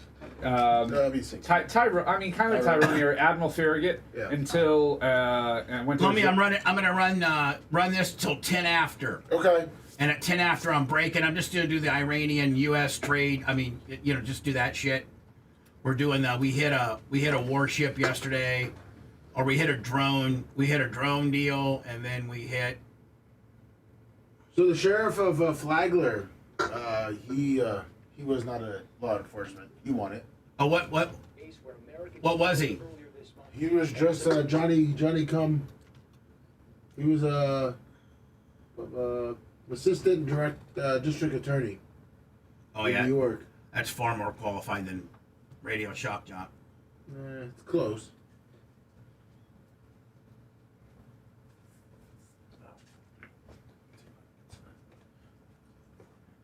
Iran said U.S. strike killed 3 of its soldiers. We killed 3 yesterday. 3 down, 62 million more to go? Yeah. Making progress. Yeah. I'm going to go wee-wee real quick.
Going down, down in an earlier round. And sugar, we're going down swinging. Be your number one with a bullet. A loaded God complex, cock it and pull it. We're going down, down in an earlier round. Sugar, we're going down swinging. I'll be your number one with the bullet. A loaded gun complex, cock it and pull it. Going down, down. District 5, she's seeking her third term. Wow. They're entrenched, man. You gotta drain the swamp in Pasco. Mm-hmm.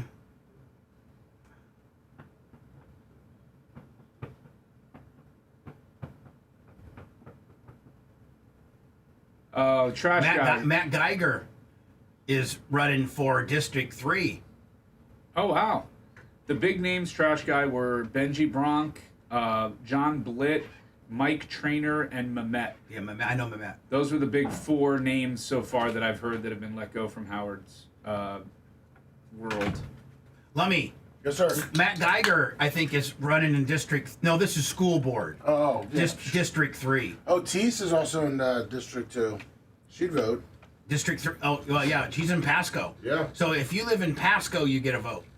Oh, okay. So it doesn't have to be... Yeah, it's not district based. It's a lot tougher to get elected here. Yeah, because all I have to do is chum with the Stark. Starkey? Kathy Starkey. Who? Starkey. She's the biggest landowner in Pasco. She's the county commissioner, the head of it, or whatever. She's the. No, speaker. I think Waitman is the new vice chair or chair. Well, Kathy, or is it Kathy Stark?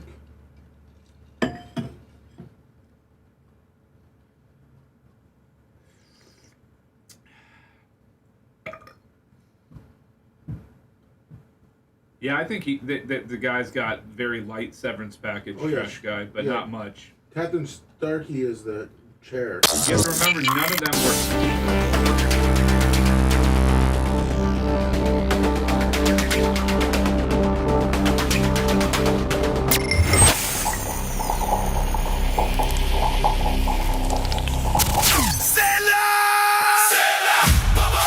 Hey, it's Bubba the Love Sponge. If you're looking for a Volkswagen or any quality used vehicle, it's Volkswagen of Wesley Chapel. You can get financing as low as 0% APR on new VWs and as low as 1.9 APR on certified pre-owned. Over 200 new VWs in stock. Over 200 used vehicles in stock. You're looking for a specific car or truck or something they don't have? They'll find it for you. Mention Bubba Army, get an additional $1,000 off new or used. No questions asked. Ask for my boy Rolo. For more information, go to VWofWC.com.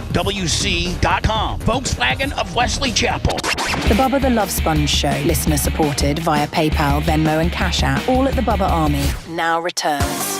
We'll do Alex Stein about 9:15, 9:20. I'm going to take this till 10 after, which should put us, about the 9:15, 16 area.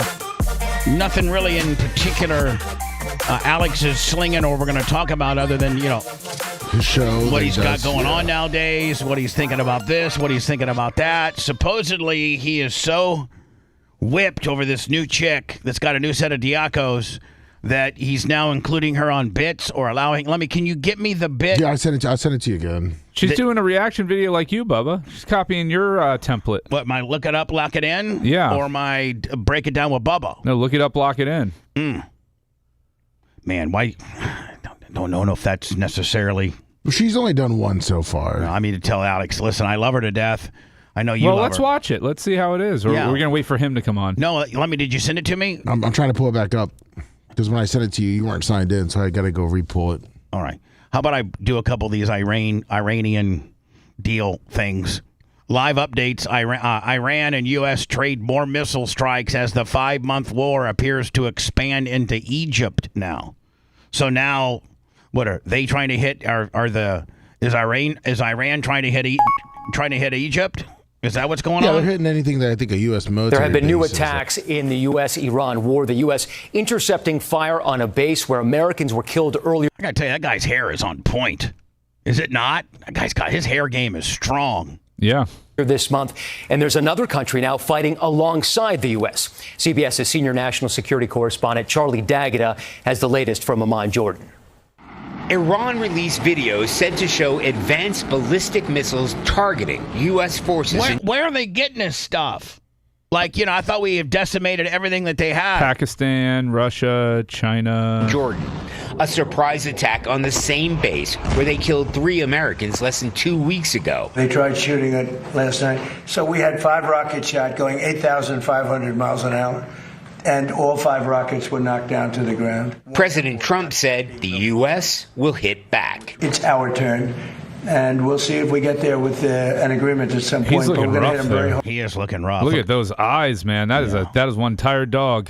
Yeah, he's tired. Yeah. He is tired. You know what? He's freaked out, too. Those big, puffy, sleepy eyes he's got. He's freaked out. He's tired. He doesn't know how he's going to get out of this. They're not laying down.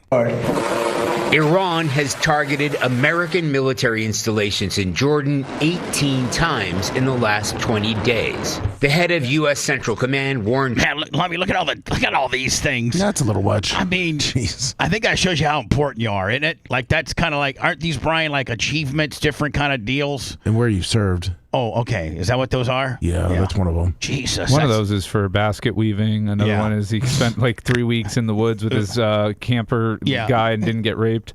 Yeah. Troops to minimize their use of cell phones as it can help Iran identify strike targets. Yeah, we need to blow up their cell phone towers immediately, their Wi-Fi, their power grid, their bridges. Why wouldn't you? I mean, we're this pregnant with this baby. Why not have it? In another sign of the expanding war, U.S. Central Command said U.S. forces launched airstrikes along with Saudi Arabia for the first time, targeting Iranian-backed militias in Iraq in retaliation for multiple drone strikes on Saudi oil facilities. CBS News has learned several Iranian advisors were killed in the strikes in Iraq. 5 months into this war, the U.S. This guy kind of looks like a fat Tom Arnold, does he not? A little bit, yeah. Air base here in Jordan has suddenly become the top target for Iranian ballistic missiles and drones, putting overstretched U.S. air defenses to the test. Matt? We're already, we're already, like, again, the guy said overstretched. Like, comes a point where we kind of start running out of stuff, don't we? Yeah, we need to restock on missiles and bombs. Right. Like, it comes a point where, we got to probably start shipping stuff over there because the cupboard's getting a little bare here. We don't have very many more missiles or, I don't know. Our strikes against the Iranian Navy have intensified. Now, this is the guy that's in charge of CENTCOM, which I'm assuming this is probably from. Well, it says Tampa. Brian, are they like 2 stories underground? I think Gene said that he had a friend whose uncle works out there at CENTCOM on a very high level, and that like all the strategic. I don't know how underground you can go on a peninsula on the water. That's what I was asking him about. Yeah. He said Morgan. He said Morgan. That's what we were saying. Like, how deep can you go there on the absolute most, part of the southern, like the most watery part of the peninsula? How deep can you really go? Yeah. I don't know. I don't think you can go 2 stories down. The water table's probably 5-6 foot. Yeah. Our strikes against the Iranian Navy have intensified. You may have heard the president say just a little while ago that we Am I assuming this is a 4-star Willie? Like, he wants to put it right out there. Yeah, right down Probably the middle. a pretty important dude. Oh, yeah? Admiral? Yeah, with 4 stars. I wish I was a rear admiral. I wish I was an admiral. I want to be a rear admiral. No, I don't want to be a rear end. Don't make me a rear. 24 ships. That was true at the moment. Be a top We're now admiral. up over 30 ships. Power bottom admiral. Shut up. We're listening to this guy. Jesus, God. At the moment, we're now up over 30. See, this is He very missed important. it, Brian. Very important stuff. Everybody shut up for a second. Sunk or destroyed 24 ships. That was true at the moment. We're now up over 30 ships. And in just the last few hours, we hit an Iranian drone carrier ship, roughly the size of a World War II aircraft carrier. And as we speak, it's on fire. Our strikes against the Iranian Navy have intensified. You may have heard the president say just a little while ago that we have sunk or destroyed. All right, so I don't know where that stands, where we're headed, what does it mean, or any of it. But it doesn't sound like this thing's ending anytime soon, right? Oh, man, war is pretty much, we won it. Didn't we win it after like 2 nights? Well, I mean, it was over. Why are we even still talking about this? We won the war. Okay, this is this Grace? Of course. Okay, and is this Real America's Voice is the network that carries the Alex Stein show, correct? Yes. Okay, and is she doing like look it up, lock it ins right here? It's 21 seconds. She's reacting to this this video, this Tesla video. Look at this guy. Look at this guy. That's crazy, man. He's literally asleep. Look at this guy. At Walk the again. wheel. Keep walking. He's out fucking. We want to wake him up. That's gonna make. I'm not even mad about it. I'm Just actually lay just on kind him. of jealous about the extra nap time. He's so fucking out cold. All right. I mean, sorry, there's 2 F-bombs, Bubba. Look at this fucking guy. Okay. All right. I can't. I mean, all right, great. I can't even play it because there's so many F-bombs in it. I don't think she says anything else again, so you can mute it and just watch her. She's just jealous because she doesn't get nap time. I'm going to ask Alex. Alex, I mean, what's the game plan? Like, yeah, where are you going with that, bud? Like, where now? How many views did she get? I mean, it's real. 9,300. What's that? 9,300. Real America's Voice. Real America's Voice. Real America's Voice, RAV, delivering news programs and live event coverage that captures the authentic voice and passion of real people across America. Just real news and honest views. And are all the people that are part of... They're contributors, yes. Alex Stein, Steve Bannon, Ted Nugent. Oh, man. James O'Keefe. Yeah, Cross-Eyed Willie. Do they all got shows? Yes. They all got shows? Yeah, they all do shows. Who's this? She's pretty hot. Fister McGee is in the lower right there. How about this? Power Fist McGee. He's got a big fist. I'm not sure. I can look up their females. Yeah. That guy with the blue shirt in the front row, he was on Fox News at one point, I believe. So now, is this where Alex's show airs nightly? Yeah, his late night show. His hour-long show. And it's every night live on this platform. Real America's Voice, RAV, and it's at Real AM Voice on X. I'm assuming that's across all platforms. Yes. Facebook, YouTube, what have you. Yes. And it's what time is just so I know, what time is Alex's show on? 10? Isn't it 10 p.m.? It was 10 p.m. unless it's all of a sudden moved, but yes, that's when it is. And is he anywhere else, or is he just doing his own? Is he still doing the? Maybe most colleges are closed for the summer, but I think in the next month or two, every college opens back up. Is he still doing the Turning Point? He was, yeah, but I don't think they're doing anything like you said for the summer. So he's pretty much focused on this RAV show, and his girl doing reaction videos. Where was her reaction video posted? On are more so than RAVs. She's got 755,000. Yeah, so like they're half as much. So my question would be, why wouldn't, if you had double the amount of followers than the network that's carrying you, why wouldn't you just do your own show on your own platform and you wouldn't have to be on RAV because they're 50% less than you? You'll be able to ask Alex that very question in the next segment. Yeah, and also maybe they pay him. Maybe they put money into his show. Oh, because he does have a whole set and everything. Really? Yes. Out of Texas?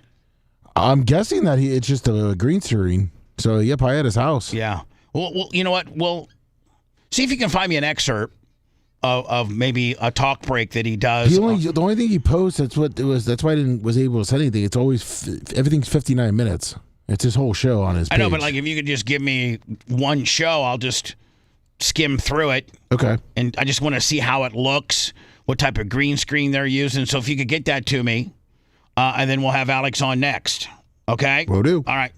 In the Love Sponge monarchy, thou shalt not challenge King Bubba's authority ever. May, say it, May. He's not on drugs. He's just weird. May. The Bubba the Love Sponge show returns after these words.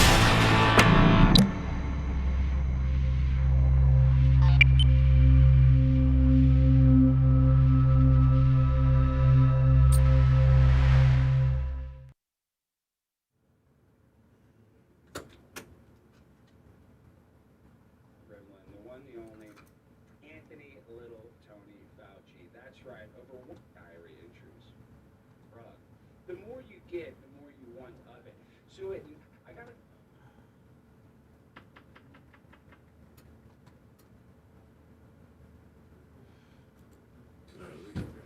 Give us your thumbs. Right. All your thumbins I will give to you.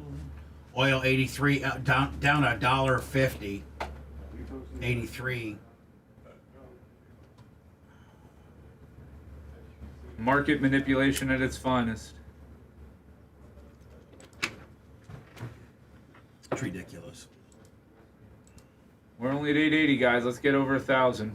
Let's get a G-ball. Oh, you'll see Stein on the left screen. All right. All right. So let me minimize this. Talk about everybody's least. Talking to Alex Stein. Do do do do do do do. Annie Lennox. Walking on broken glass.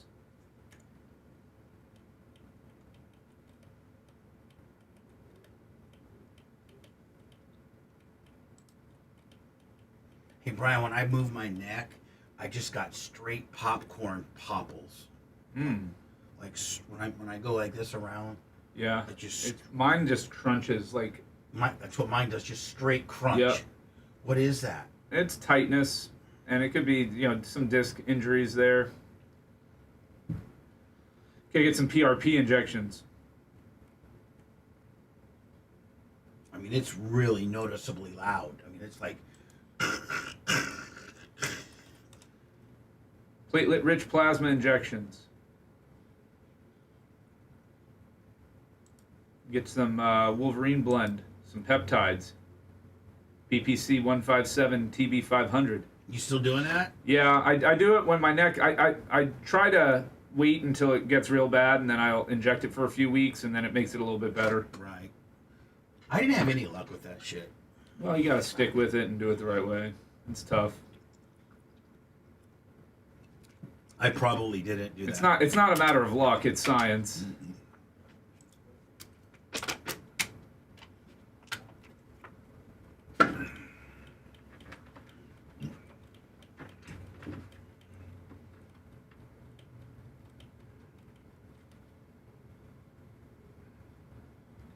I'll tell you what, the Rays better end up with the best record in the AL because their home road splits winning percentage is fucking terrible. Oh my God.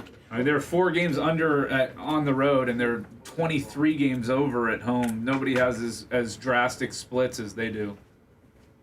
Which doesn't work in the playoffs. No, it doesn't. But if you have home field, it does. If you have that commanding of home field, which they are the most home fieldiest team in the league. Like by a lot. Yeah, their splits are definitely the most drastic. So we'll make a. Should survive the first round. Woo! They're at home right now against the Rangers, aren't they? Yeah. And then the White Sox. The White Sox are coming on, aren't they? Yeah, they beat the Yankees in extras last night. Yeah, they just got off. Weren't they on a 12-game losing streak? Or no, it was Marlins. No, the White Sox are winning and losing. They're keeping the Guardians at bay.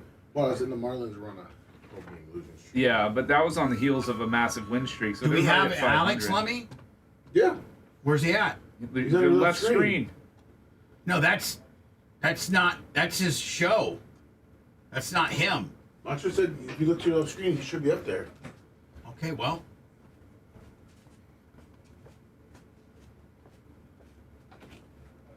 Where are you, Alex? I remember when you would Macho says you'll see him when we get on the air. With me. Weiss, $20 for the baby face. Thank you, Weiss. You're the man. Thank you, Weiss. Yeah, give me the thumbs. Yeah, Lemmy, you can see my left screen. Yeah, he says that the way it is that with Zoom, sometimes people are live.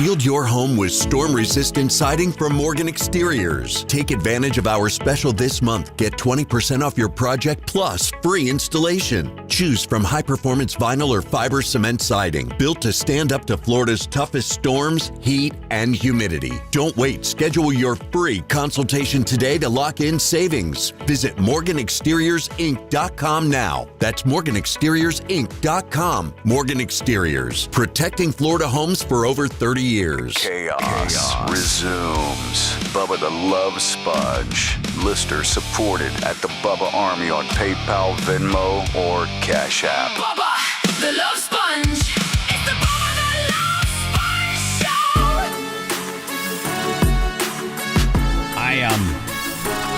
I think Alex is standing by. I do not have him in my left screen. Let me, as you can see, we've been trying to tell Macho Man. He's up. He's on. I'm our up. screen. Can you guys hear me? Can you hear me, Bubba? Yeah, I can hear you, bud. I can. All right. I guess it's going to be on my left screen over here. Not my one in front of me, but I can see him over here, so that's all that matters. And is he on the feed too? Yes, he is. Fantastic. Jay from Norland's $20. Alex, how you been, my friend? It's been a while. I don't even know why it's been so long while we haven't communicated. I don't know either. You know, I've been busy. I've been traveling a lot. I need to come back to Tampa. I've been filling in for James O'Keefe, but now he's back in business. But I just think I've been traveling a lot. Let me send me a couple emails. I like your Jet Fitness hat, paying homage to the great Jenny Durst. And then, is that you eating a banana? Is like, what's that? Yeah. What's that all Chimp about? on a blimp. That's Chimp on a blimp. I had a monkey on my show, and I fed him a banana. You had a monkey on your show. And then I fed him a banana. What is that? That's called Lady and the Tramp style banana. I think we both had a banana. How far did you go down? Did you? I was pretty deep with it. I was honestly. Weren't you afraid he's going to tear your face off? You know, it's actually a really sad story. So when you rent these monkeys, a lot of people don't realize they take out all their teeth because they do bite. And I talked to somebody that's like, raises monkeys, and they said, oh, it's very bad that you had that monkey trainer on your show. They take out their teeth. They, it's abuse. It's monkey abuse. I didn't know any of that. I just rented the person off of Craigslist or, off of Google. You rented a monkey just to be on your show? Like when you rent a monkey, do you at least have some conversations with the monkey handler to know the ins and outs of having a monkey on your show? Imagine the Tiger King, and this was like the woman version of that. That's how I would describe her. So yeah, we had like a talk before the show. If the monkey had a leash on too. They're like, no, the monkey will bite you, but we remove all its teeth. We had a monkey on the show that had all of its teeth, and some of the rules that David Weathers, the handler, would tell. Like before we got into the monkey business, we had to have a little meeting, and one of which was you can't even laugh because a monkey that has its teeth, if it sees your teeth, even if it's a laughing type deal, like you're just laughing, like you're not trying to show your teeth in a mean way. We had to like keep real close-lipped, because if the wild monkey who had teeth saw our teeth, then they could attack you because they think that you're showing them your teeth. So if you want to have a monkey on you, it has to be Monday or Tuesdays when there's no laughter. Oh, boom. Wow, that's out of left field. Yeah. That's babyface coming in from the top rope. Your monkey handler didn't really tell you, because your monkey at the end of the day didn't have teeth. He probably can't really hurt you, could he? Exactly right. I mean, he could kind of squeeze on you hard, but the woman was straight, out of a animal. She had like an animal, not a sanctuary, but she had a couple of these monkeys without their teeth. And so like you said, a lot of monkey trainers don't like. I booked this woman for $300 for 1 hour to come on my show, because I thought it would be fun to mess around with this monkey and joke around with this monkey. Long story short, it got me in hot water because they realized the monkey didn't have teeth. I said that on the show, so they consider that animal abuse. So that was actually me being a card carrying PETA member, I'm very highly offended by your. I'm a vegetarian. I was offended. I didn't know the status quo. I didn't know the standard operating procedure. I thought I was going to get a monkey with teeth. I should have really got a discount because it didn't have the teeth. When we had our monkey, but Lummy was with a bear. Forget a monkey. Ricky Lummy, what did you guys take Cheerios and put him in we weren't with a real bear? but we weren't mean to that bear. We let the bear run the show. The Yeah, bear, that bear was a superstar. Yeah, we didn't pull the bear's claws out or his teeth out. That bear was completely from the wild, and he was eating Cheerios. I'm sorry, honeycombs off of Lummy's back that we had hot glued on, and the bear didn't have any depth perception. So instead of kind of gently taking the honeycomb off, the hot glued honeycomb off of Lummy's T-shirt, he'd just come in hot. And so every bite, Lummy would get a nip. Yep. So on the back of Lummy's back, he had all these bite marks from this bear. I know Lummy doesn't look happy about it. Lummy looks like he has PTSD. If I'm looking at him, I wish the bear would come back. He's a big time star now. And here's the thing, here's the thing, Alex. If the bear really, they had him on a log chain, trying to he was 450, 500 pounds. But here's the deal. Thank God the bear, you could ply him with food and you could keep him calm with marshmallow treats and honeycombs. So. At the end of the day, man, we just kind of let the bear roam around and eat off of Lummy. But at the end of the day, man, if he wanted to, he could have killed us all. He really could have. Well, 100%. I mean, I watched the Tiger King documentary. Two of his employees, one got its leg eaten off, and the other woman got her arm ripped off. So, well, I think wild tigers are way more a more high, high risk, way more tense than bears. Are pretty cool. That bear, at the end of the day, as long as we kept him fed with marshmallow treats and graham crackers, he was pretty okay. Yeah, I sent you two pictures if Stein needed to see the bear, because one, it's the bear standing up in a Bubba Army shirt, and then the other one is with his paw on my shoulder eating honey out of a bowl. Hold on. This is Lummy. Hold on. I'm gonna see if there's one. Good God, that's a big bear. I mean, so that's him eating honey, and Lummy was just there for the ride. Lummy, you couldn't do anything. No, he told me not to move. How scared were you doing this, Lummy? I was. All they gave me was a tiny helmet. It would have ripped my skin off my body. That always makes it scarier when they give you the helmet, because you're like, what? What else is? I mean, this is going to protect me from a bear. It just seems like an insult to injury. I actually have audio on my button bar, and this is real. This is the bear when we tried to take his marshmallow treats away, and he gives us two little warning growls, and then the third one, we quickly gave him his marshmallow treat because he was attacked. Listen to this. So.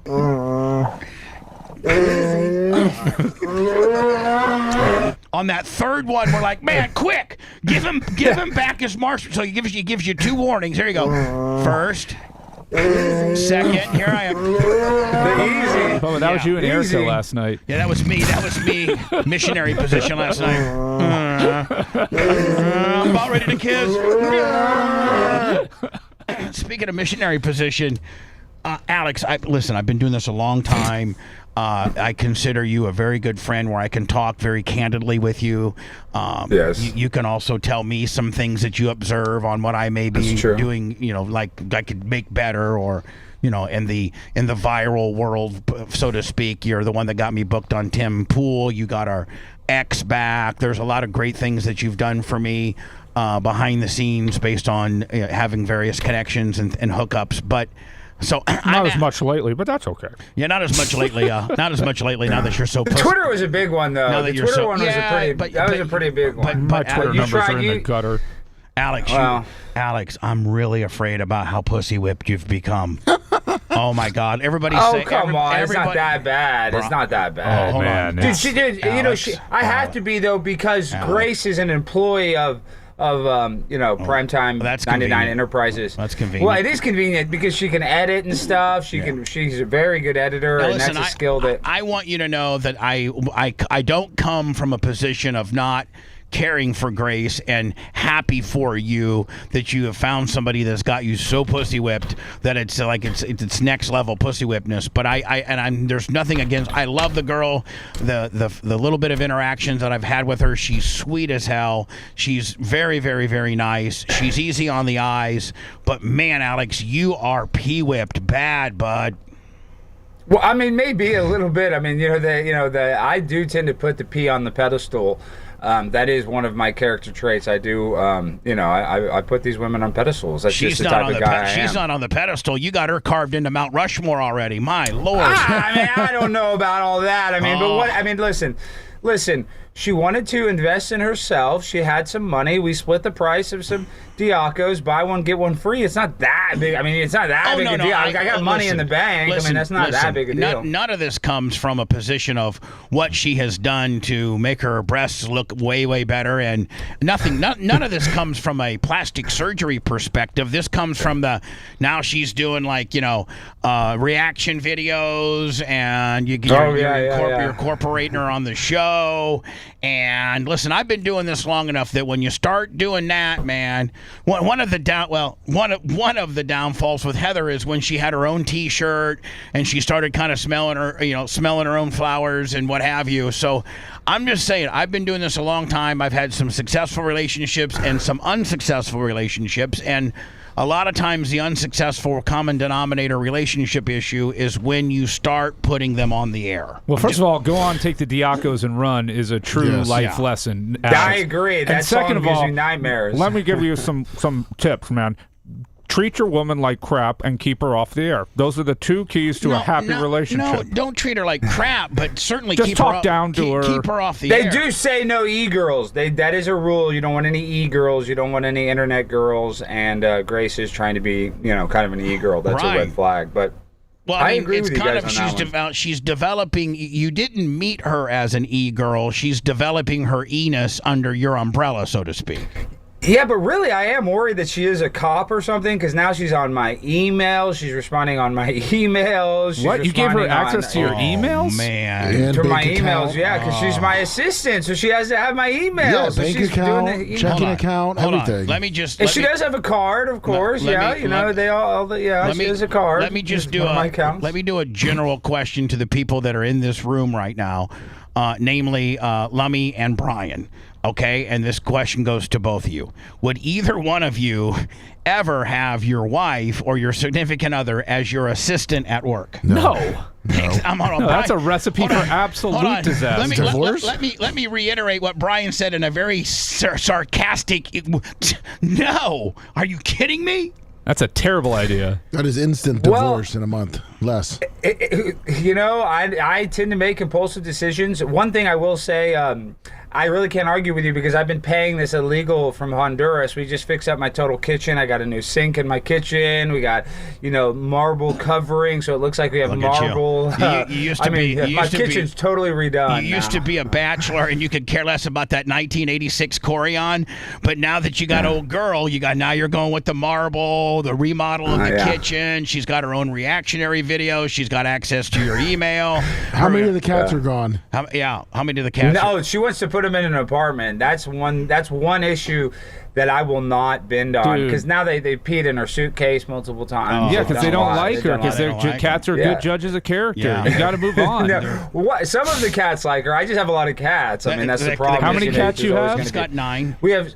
No. Right now we have 7 cats at the house. Hold on. Let me just say this right now. We have 7 that we speak of publicly in fear that the city of Dallas is going to send the animal enforcement down there. So we have Brian publicly. We're going to say we have 7 because we actually are a duplex that's hooked onto our dad's facility, so we can get under we can come right under the deal.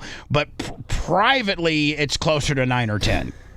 Listen, my animal rescue business is my personal thing, and I don't want to get, I know that you've had the IRS on you. I don't need the city on me. I don't want to bring any attention to my animals. I don't want any authorities. So legally, I have 7 cats, and that's all anybody needs to know. But Pussy knows. Can you say pussy? You can say. I didn't. When I'm talking about a cat, I can. Oh, that makes sense. We are talking about a cat. Yes, we're talking about a cat. Yes. Maybe potentially your double-digit volume of kitty cats.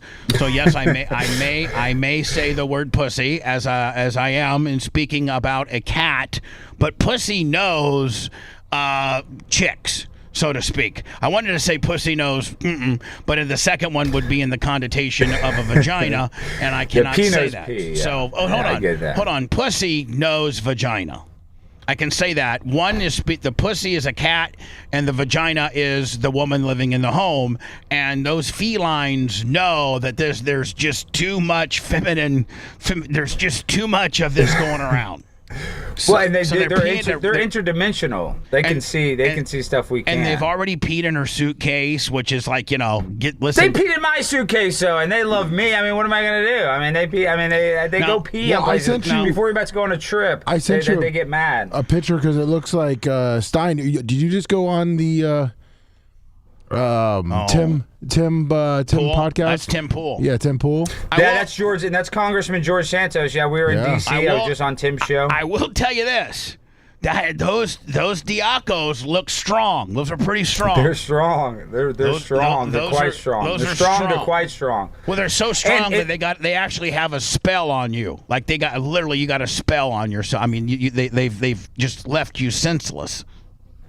I mean, listen, I'm not going to debate you on that. I mean, I have some weaknesses. I have an Achilles heel just like everybody else, and mine is sometimes pee. And, I mean, I like the P word. So it is what it is. But Tim Pool, him and I were doing this Culture War show, and he stopped doing it after the Charlie Kirk assassination. But we have some good news. We think we're going to start doing he's going to continue to do his Timcast IRL show, and keep all of his Timcast stuff that he does. But Real America's Voice is in talks to pick up his the Culture War, the show we do live, because they specialize in doing live events. So we got some big news potentially coming out. How is George Santos as a person? He's doing good. I think I spoke about this on the show. I have an I card in Manhattan, which is not a warrant, but I could be arrested because the cops said that. What? You got like a kind of a bench warrant in New York about yourself? It's like a soft warrant. Yeah, it's caused me a bunch of problems. And so does that mean you can't fly? Like you might be on a no-fly list if you fly into like JFK or something like that? If I go into JFK and an NYPD cop runs my ID or anything, I have to go straight to Precinct 1 and speak to Detective Ortiz about an issue. See, they have it's like the smallest, the lowest assault. If a security officer or police officer gets hurt in the process of taking somebody out of a meeting or during a protest, they have some funny thing where the protester could be held liable. They're trying to say, this is 2 years ago. I was talking about 9/11. It's about almost 2 years on the date in September. They dragged me out of a meeting, and the guy knows me, and because I've gone to New York so much, and he's friends with this city councilwoman in New York called Jennifer Gutierrez, who hates me. She's friends with AOC. That's why I'm trying to get over with AOC. Her name's Jennifer Gutierrez. I called her a big booty Latina, and it went viral, and it blew up. So this guy, I never even touched the guy. He said he twisted his ankle or hurt his foot and had to go to the hospital, had to get medical stuff. They picked me out of a picture lineup. And even though we've given them video, I had a body cam footage. I never even touched the guy. I mean, he's the one touching me, pushing me out. I never touched him. You got body cam footage of this? Why wouldn't you just be able to submit that and be done with this? I've submitted it because what they want to do is they just want to humiliate me. The district attorney even said they're not going to prosecute me, but with an I card, they can. I got to tell you, man, it might be good PR to get a nice New York mugshot. I'm just telling you. That's what my dad said. See, my dad's on your side. He's like, "I'll just go handle it, get it over with." I mean, we're old school. You're not going to be in any time. I mean, you might spend a couple hours in prison, just enough for. No, well, I wouldn't think about roasting a few more pigs. Well, what I'm saying is they would take my mugshot, Bubba. They said I don't have to go to Rikers. I would sign up the form, and they would let me write out. But this is the thing. You can't do that fast enough, my friend. Yeah, but then it's going to say assault. I even said I would go turn myself in for something that doesn't say assault, because then it says like 3rd-degree assault or something. So when that comes up, then like if it was why don't you do disorderly this? conduct, I would do it. Why don't you call the district attorney's office and say, listen, let's do a plea bargain here. I'll come in and turn myself in so that you guys can get the press and the wow factor of arresting me, but let's plead down the charge so there's not an assault deal. Brian, they would probably go for that, wouldn't they? I mean, everything's yeah. I'm like, listen, let's misconduct or something that's not so. That's what I'm saying. Disorderly conduct. That's what I think would be more fitting. But they don't want to charge me with that. And George Santos has a good attorney, so I'm dealing with him. And then George Santos' attorney that I talked to at this party, and I've been talking to. That's one of the main reasons I went to this party, so I could meet with this guy. he gave me another attorney named Amit Rajan or whatever, and this guy is Mom Donnie's right-hand man. So I got an email into him, and oh my I'm trying God, to work. you're gonna deal I with got what? this going up to Mom Donnie, yeah. but they're not going to give me a break because they know I'm a conservative. And this Stein, my last name's Stein, so Mom Donnie's going to be like, oh, I'm not going to help out that Jew, Yeah, so that's I'm true. toast. I mean, but here you need to go in there full Jew effect and get your mugshot taken and make this an absolute shiz show. I mean, what are they got? I mean, I can't think that they yarmulke really. and everything. Yeah, wear your yarmulke and your acidic beads or whatever. your acidic braids and everything. I mean, everything. Roll in there full I might Jew. actually. But my dad is like you, Bubba. He's like, I'll just turn yourself in. It's a BS deal. Well, They're first not of even all, going to, here's the deal. DA's not going to charge you. I think that you're gainfully employed with all the places that are broadcasting your show, and including but not limited to your own platforms. I don't think that you're cancelable or fireable. You talk to your Voice of America people, whatever the hell it's called. You talk Turning Point. You talk to all of the people that you currently work for. You tell them, hey, if I was to go turn myself in as a PR event so that I can strictly get a mugshot, is that going to make you want to not work with me? And if they're like, if Turning Point and all these people that that help you promote your show or host your show, if they're like, no, go ahead, then you can't get there fast enough, my friend. Well, Rav, they have it in my contract as long as it's not a felony. Because I told them, I'm probably going to get arrested at one of these protests or something like that. Rav doesn't care. But Turning Point, I think. Listen, I got 6 schools already scheduled, and then we're working on more. We're probably going to do probably 8 or 10. Starting in September. So I don't want to even have that conversation with Turning Brian, Point. let me ask you a question. Potentially, I could be arrested for assault. But that just doesn't look good. We have an attorney here who knows the law inside and out. Although he doesn't practice criminally, he could. Brian, what type of sound legal advice when the conundrum that he's in? Well, I think he's doing the right thing by worrying about his paydays, and if it's going to hurt him getting on college campuses and doing what he needs to do with Turning Point, which is what he's I think banking on, I would just lay low for now. You don't need the pop then. You've got a big, maybe do it next summer when things are on the summer lull and turn yourself in then. Pick better timing. Brian, you're exactly right. But see, they got another gimmick. Because it's an I-card and not a warrant, the statute of limitations, and they know that I'm out of state, don't really start. So this I-card, you can ask ChatGPT, can be held up to 10 or 15 years for this thing. That's what I'm saying. So just really, they're push it I know, off. but they're using this as a tool to keep me out of New York City, because I had to cancel New York Young Republicans thing. I had to cancel another comedy show there. Alex, it's caused me. It's all about just communicating in good faith and transparency with Turning Point. So get a hold of whoever is your immediate supervisor or who determines how often you work or how many college campuses book you. I'm sure you have that person, so to speak, and you just flat out say, all right, I can stay out of New York, nothing ever happens, or I can make this a PR gimmick, go there, turn myself in, get my mugshot. It could come up as an assault. No, hold on. How do you feel about that? Because I don't have to do it, but I need to know and be assured that you guys are going to be okay with it. Because if I do it, it's going to be an absolute PR avalanche. But Alex, after 2 years, I believe you're fine for any misdemeanor that they would try to charge you with. So once you're 2 years past, the I-card is irrelevant. That's just an internal flag only. And all they can really do, I don't even think, they can try and arrest you and book you and all that, but it'll be dismissed immediately because the statute of limitations for a misdemeanor offense will have expired. But you still get what you need, and that's that infamous booking mugshot that you need so desperately to really make you the outlaw bad guy that you are. Like Brian said, that when it goes through the system, it's going to be dropped because statute of limitations, but you get that mugshot, you got to do that. Well, we'd have to wait till after September anyway, then, because I don't even want to. I want the statute of limitations to be, if we're going to do this, it'll be Christmas. And I would consult with a New York attorney about that and make sure that's all right. Yeah, because that's. But they know it. Listen, Brian, they know it's a BS gimmick deal. This is the only thing, and I even told him I would turn myself in. I'd let him get the mugshot because Bubba's exactly right. I'm like, how's this going to hurt me? You can make T-shirts. You can make T-shirts with your mugshot. You can have T-shirts with your mugshot, coffee mugs, everything. I know, but Brian, how bad would it be to have assault anywhere on your criminal record? I mean, you even got to if be get it explaining wiped that a off? lot. Yeah, you'd have to be. You'd look to get that sealed and expunged, though.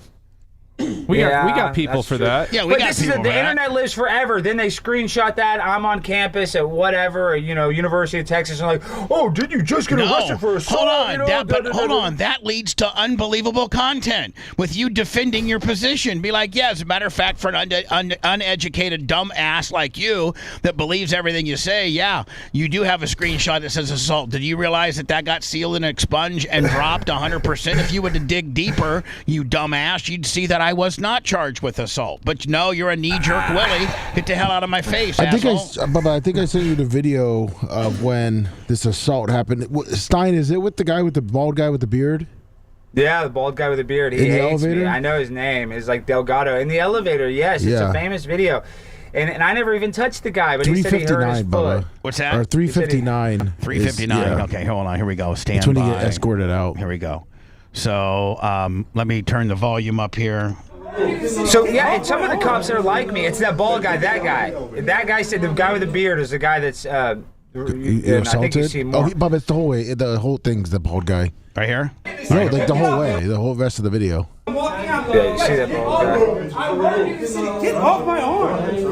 Hold on. First of all, they're pushing you. You're not pushing back at all. I'm trying to walk out. I'm not even trying to stay. Yeah, let's watch I'm this. willing to leave. Let's watch it. Got the body cam for your... It's not a problem, sir.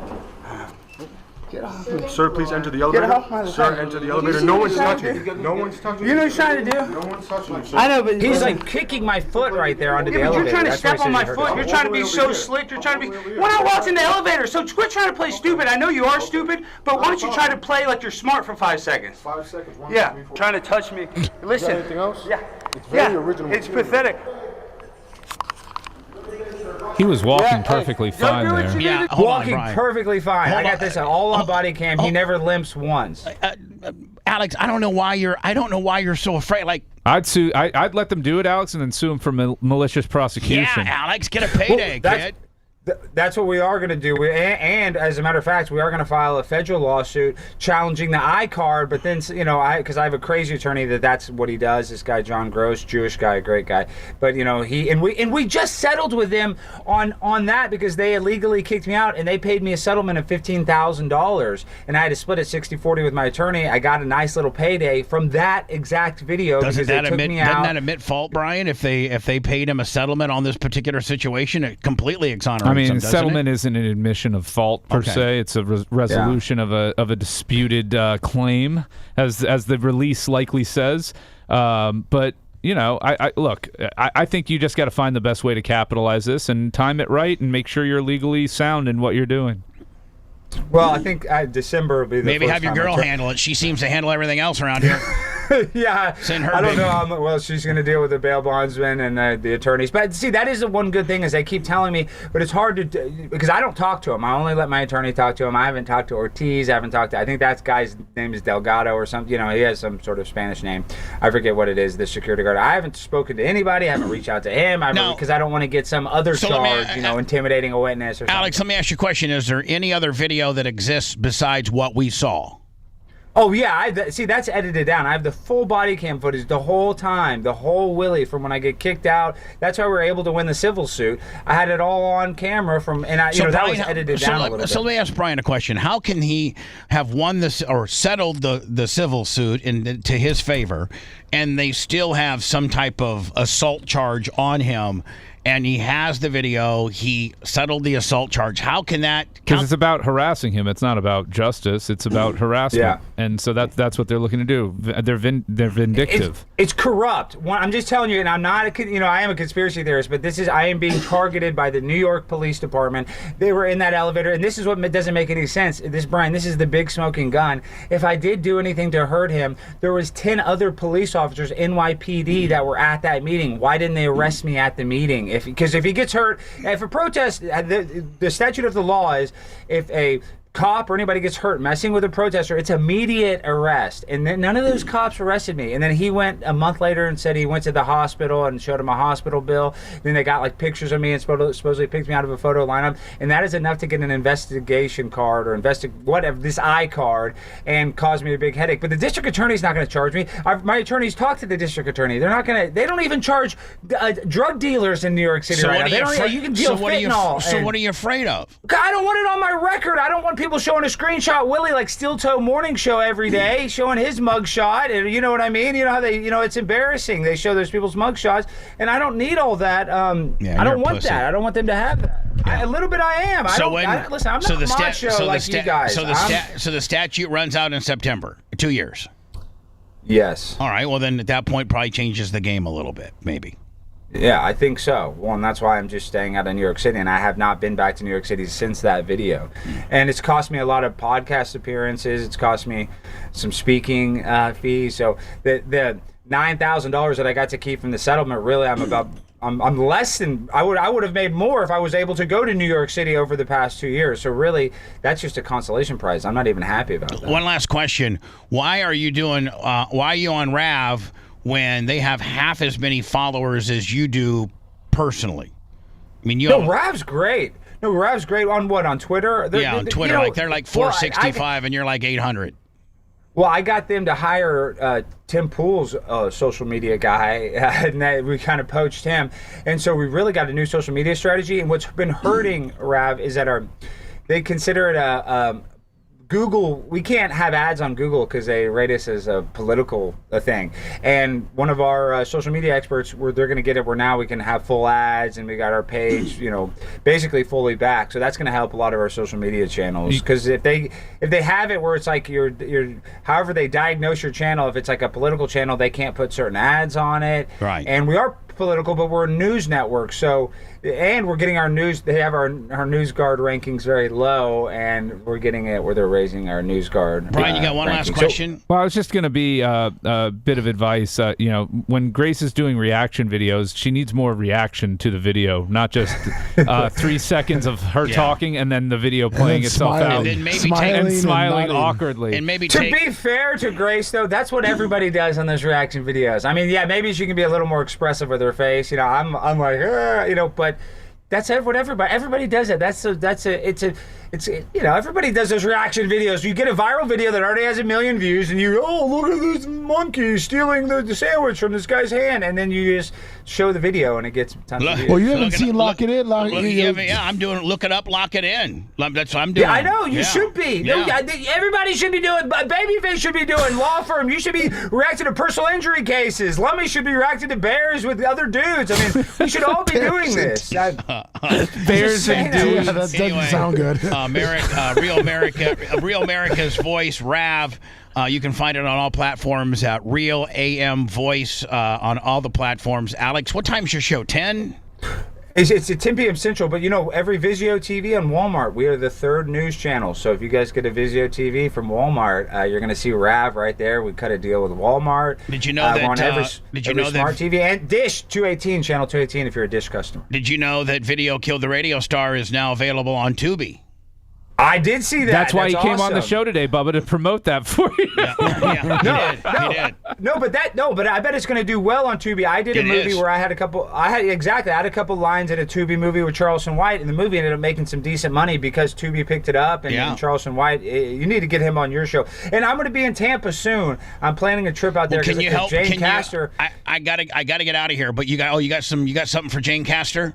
We got some Jane Castor drama. I mean, that video blew up. Luckily, I was able to come to the studio and get some advice from you guys. That was my biggest video. Now I think it's at 1.4 million. I told you. It's at almost 1 million on Instagram. We got you, Alex. Well, Tampa has the best city council because it's right behind the crowd. See, in Dallas, they saw that gimmick and they put ropes behind where the speakers are, so there's nobody. You can't see anybody's facial expression. But in Tampa, it's like sardines, so everybody's face is on camera. I got a place for you to stay in a Crown Vic that you can drive. Just no film crew. Did the film crew think that I did I do okay with the film crew? I think so, and they said it comes out in October. I need to message whatever his name is, Sebastian or whatever. I forgot his name. Can you help us maybe get Charleston on? Oh yeah, you guys got to get Charleston Yeah. on. Well, he's living in Miami right now because he was in Houston, and another rapper like I forget the rapper's name, shot his Mercedes Benz, so he's in Miami. Is he still charging right now. that 5-10 grand? He is, but if I can do something Yeah. with him. Oh, and then I'm trying to do a deal with Tucker Carlson's brother Buckley, so we need to get Buckley on your show. Yeah. Well, you said you were going to talk to him because All right, we were listen. texting. We gotta go. Listen, Peace. Make some Tampa plans soon, my friend. I will. All I'll right, be there Alex. sooner than later. Good talking to you, buddy. Peace. Bye. See you guys. Let's all take a moment. Remember, this show is about words, not actions. Okay, there is a God. More of the Bubba the Love Sponge show after this.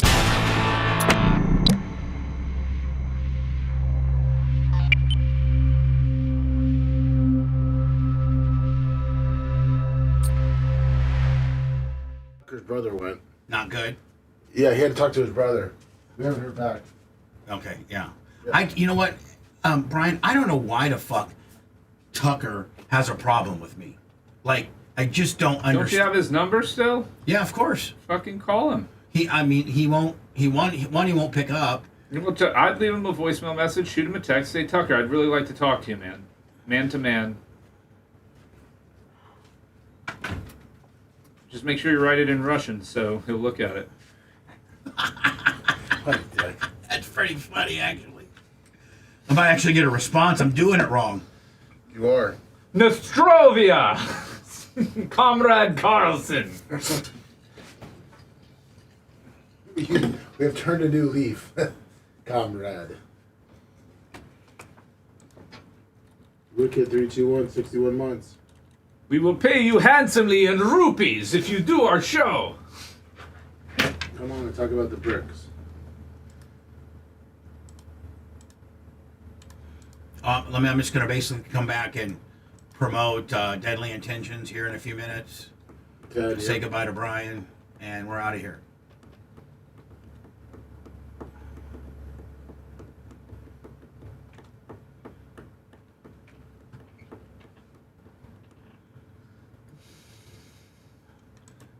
And yeah, I think if he would go and get his mugshot in New York and fucking... You like Trump? Oh my God, it would be huge.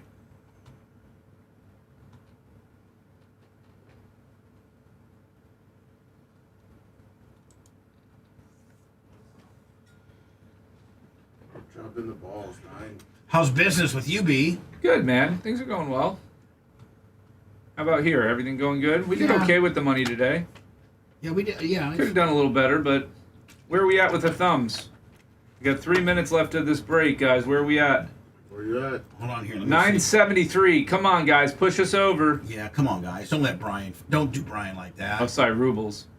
Yeah, you're right. I said Don't do rupees. Brian like that, guys. Yeah, don't do me dirty. I warrant a G-ball. Yeah, absolutely. Come on now. You got 3 minutes. Push it real good.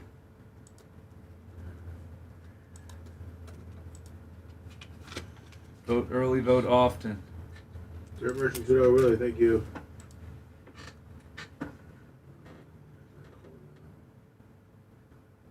We're up to 991. 9 left. 9 left. Who's going to be the hero that we need to push us over that G ball? 999. Oh snap! And a bitch ain't one. And a bitch ain't one. Here, let me hit the thumbs up. Lummy's finally doing it. He went from thumbs down to thumbs up. Thank you, Lum. We're there. We did it. Thank you. Dirt Merchant, $2. Thank you. End of the month fund. Let me check PayPal to make sure we're not getting with Charles Shekel. Charles Shekel was my last. Throwing us some shekels. Hierarchies. Seth, Wiley. Thank you, Seth. Harvey. We had Wheeze. And Charles Shekel on my PayPal. Thank you, Jay from New Orleans, $20. By the way, $20. Jeff Coy, $50. Woo! Jeff Coy Kendall. All the great Bubba Army out there.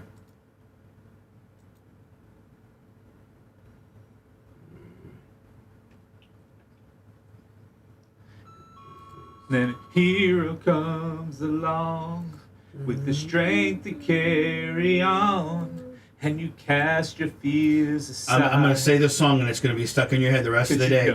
I had a song stuck in. I was in the grader all day on Friday, and I heard it on some 80 station, and I just could. The Rockwell, somebody's watching me. I always feel like somebody's watching me. And when I'm in the shower, I'm afraid to wash my hair. Because somebody might be standing there. The fact that Rockwell got Michael Jackson on that track is in-fucking-sane. Some no-name fuck gets the biggest, icon in the history of fucking music to sing the hook, right? Yeah. Thank you, Biggie. $50. Rockwell got Michael Jackson because they were childhood friends and family acquaintances.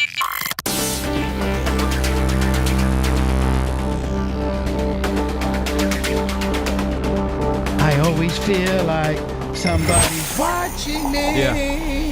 You're playing tricks on me. Whoa. Listener supported at the Bubba Army on Venmo, PayPal, we got exactly and Cash App. 1 minute. Back now to the Bubba the Love Sponge Show. 1 minute. Thank you, Brian, the babyface Matroni. Biggie, $50. If you got any legal questions, slip and fall, personal injury, what have you, 844-ASK-GINA. Family law, too. Felix, $10. Heather, Hogan Stretch, Heather Sniz. Hogan stretched, Heather sniz. In literally 3 minutes, the Deadly Intentions podcast will be posted. Go to the Deadly Intentions YouTube page if you could, please. I need to build my watch time hours up. It's the Golden State Killer. And realize I'm continuing to get better and learning how to be a podcast co-host. Right now, it's suspect at best. At Deadly Intentions Show across the board, and of course at the Bubba Army as well. Right. We'll see you tomorrow.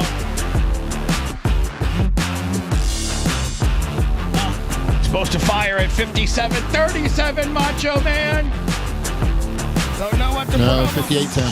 Hard out 58-10. It says on the screen, Bubba, 58-10, man. I got it right here, Macho Man. 58-10. No. The bed fire's at 50.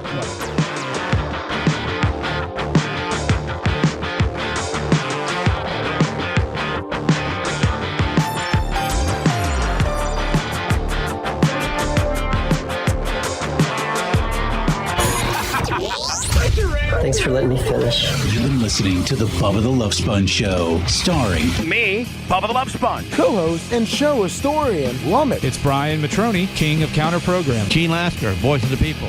Glad you get to hear me. Gary Cantrell, video editor. Yeah, back here wiring up. It's Mini Macho. The BRN agent, Thomas Buttoned Up B. Co-host, Dr. Dan Diaco, Esquire, of Counsel. Co-host, J. Diaco, Esquire, the Spitting Cobra, of Counsel. Now, time for the legal disclaimer. Exactly. The Bubba the Love Sponge Show is intended solely for the enjoyment of our listening audience. Any rebroadcast, retransmission, or other use of this show without express written consent of the Bubba Radio Network is prohibited. We must dissuade him of this delusion.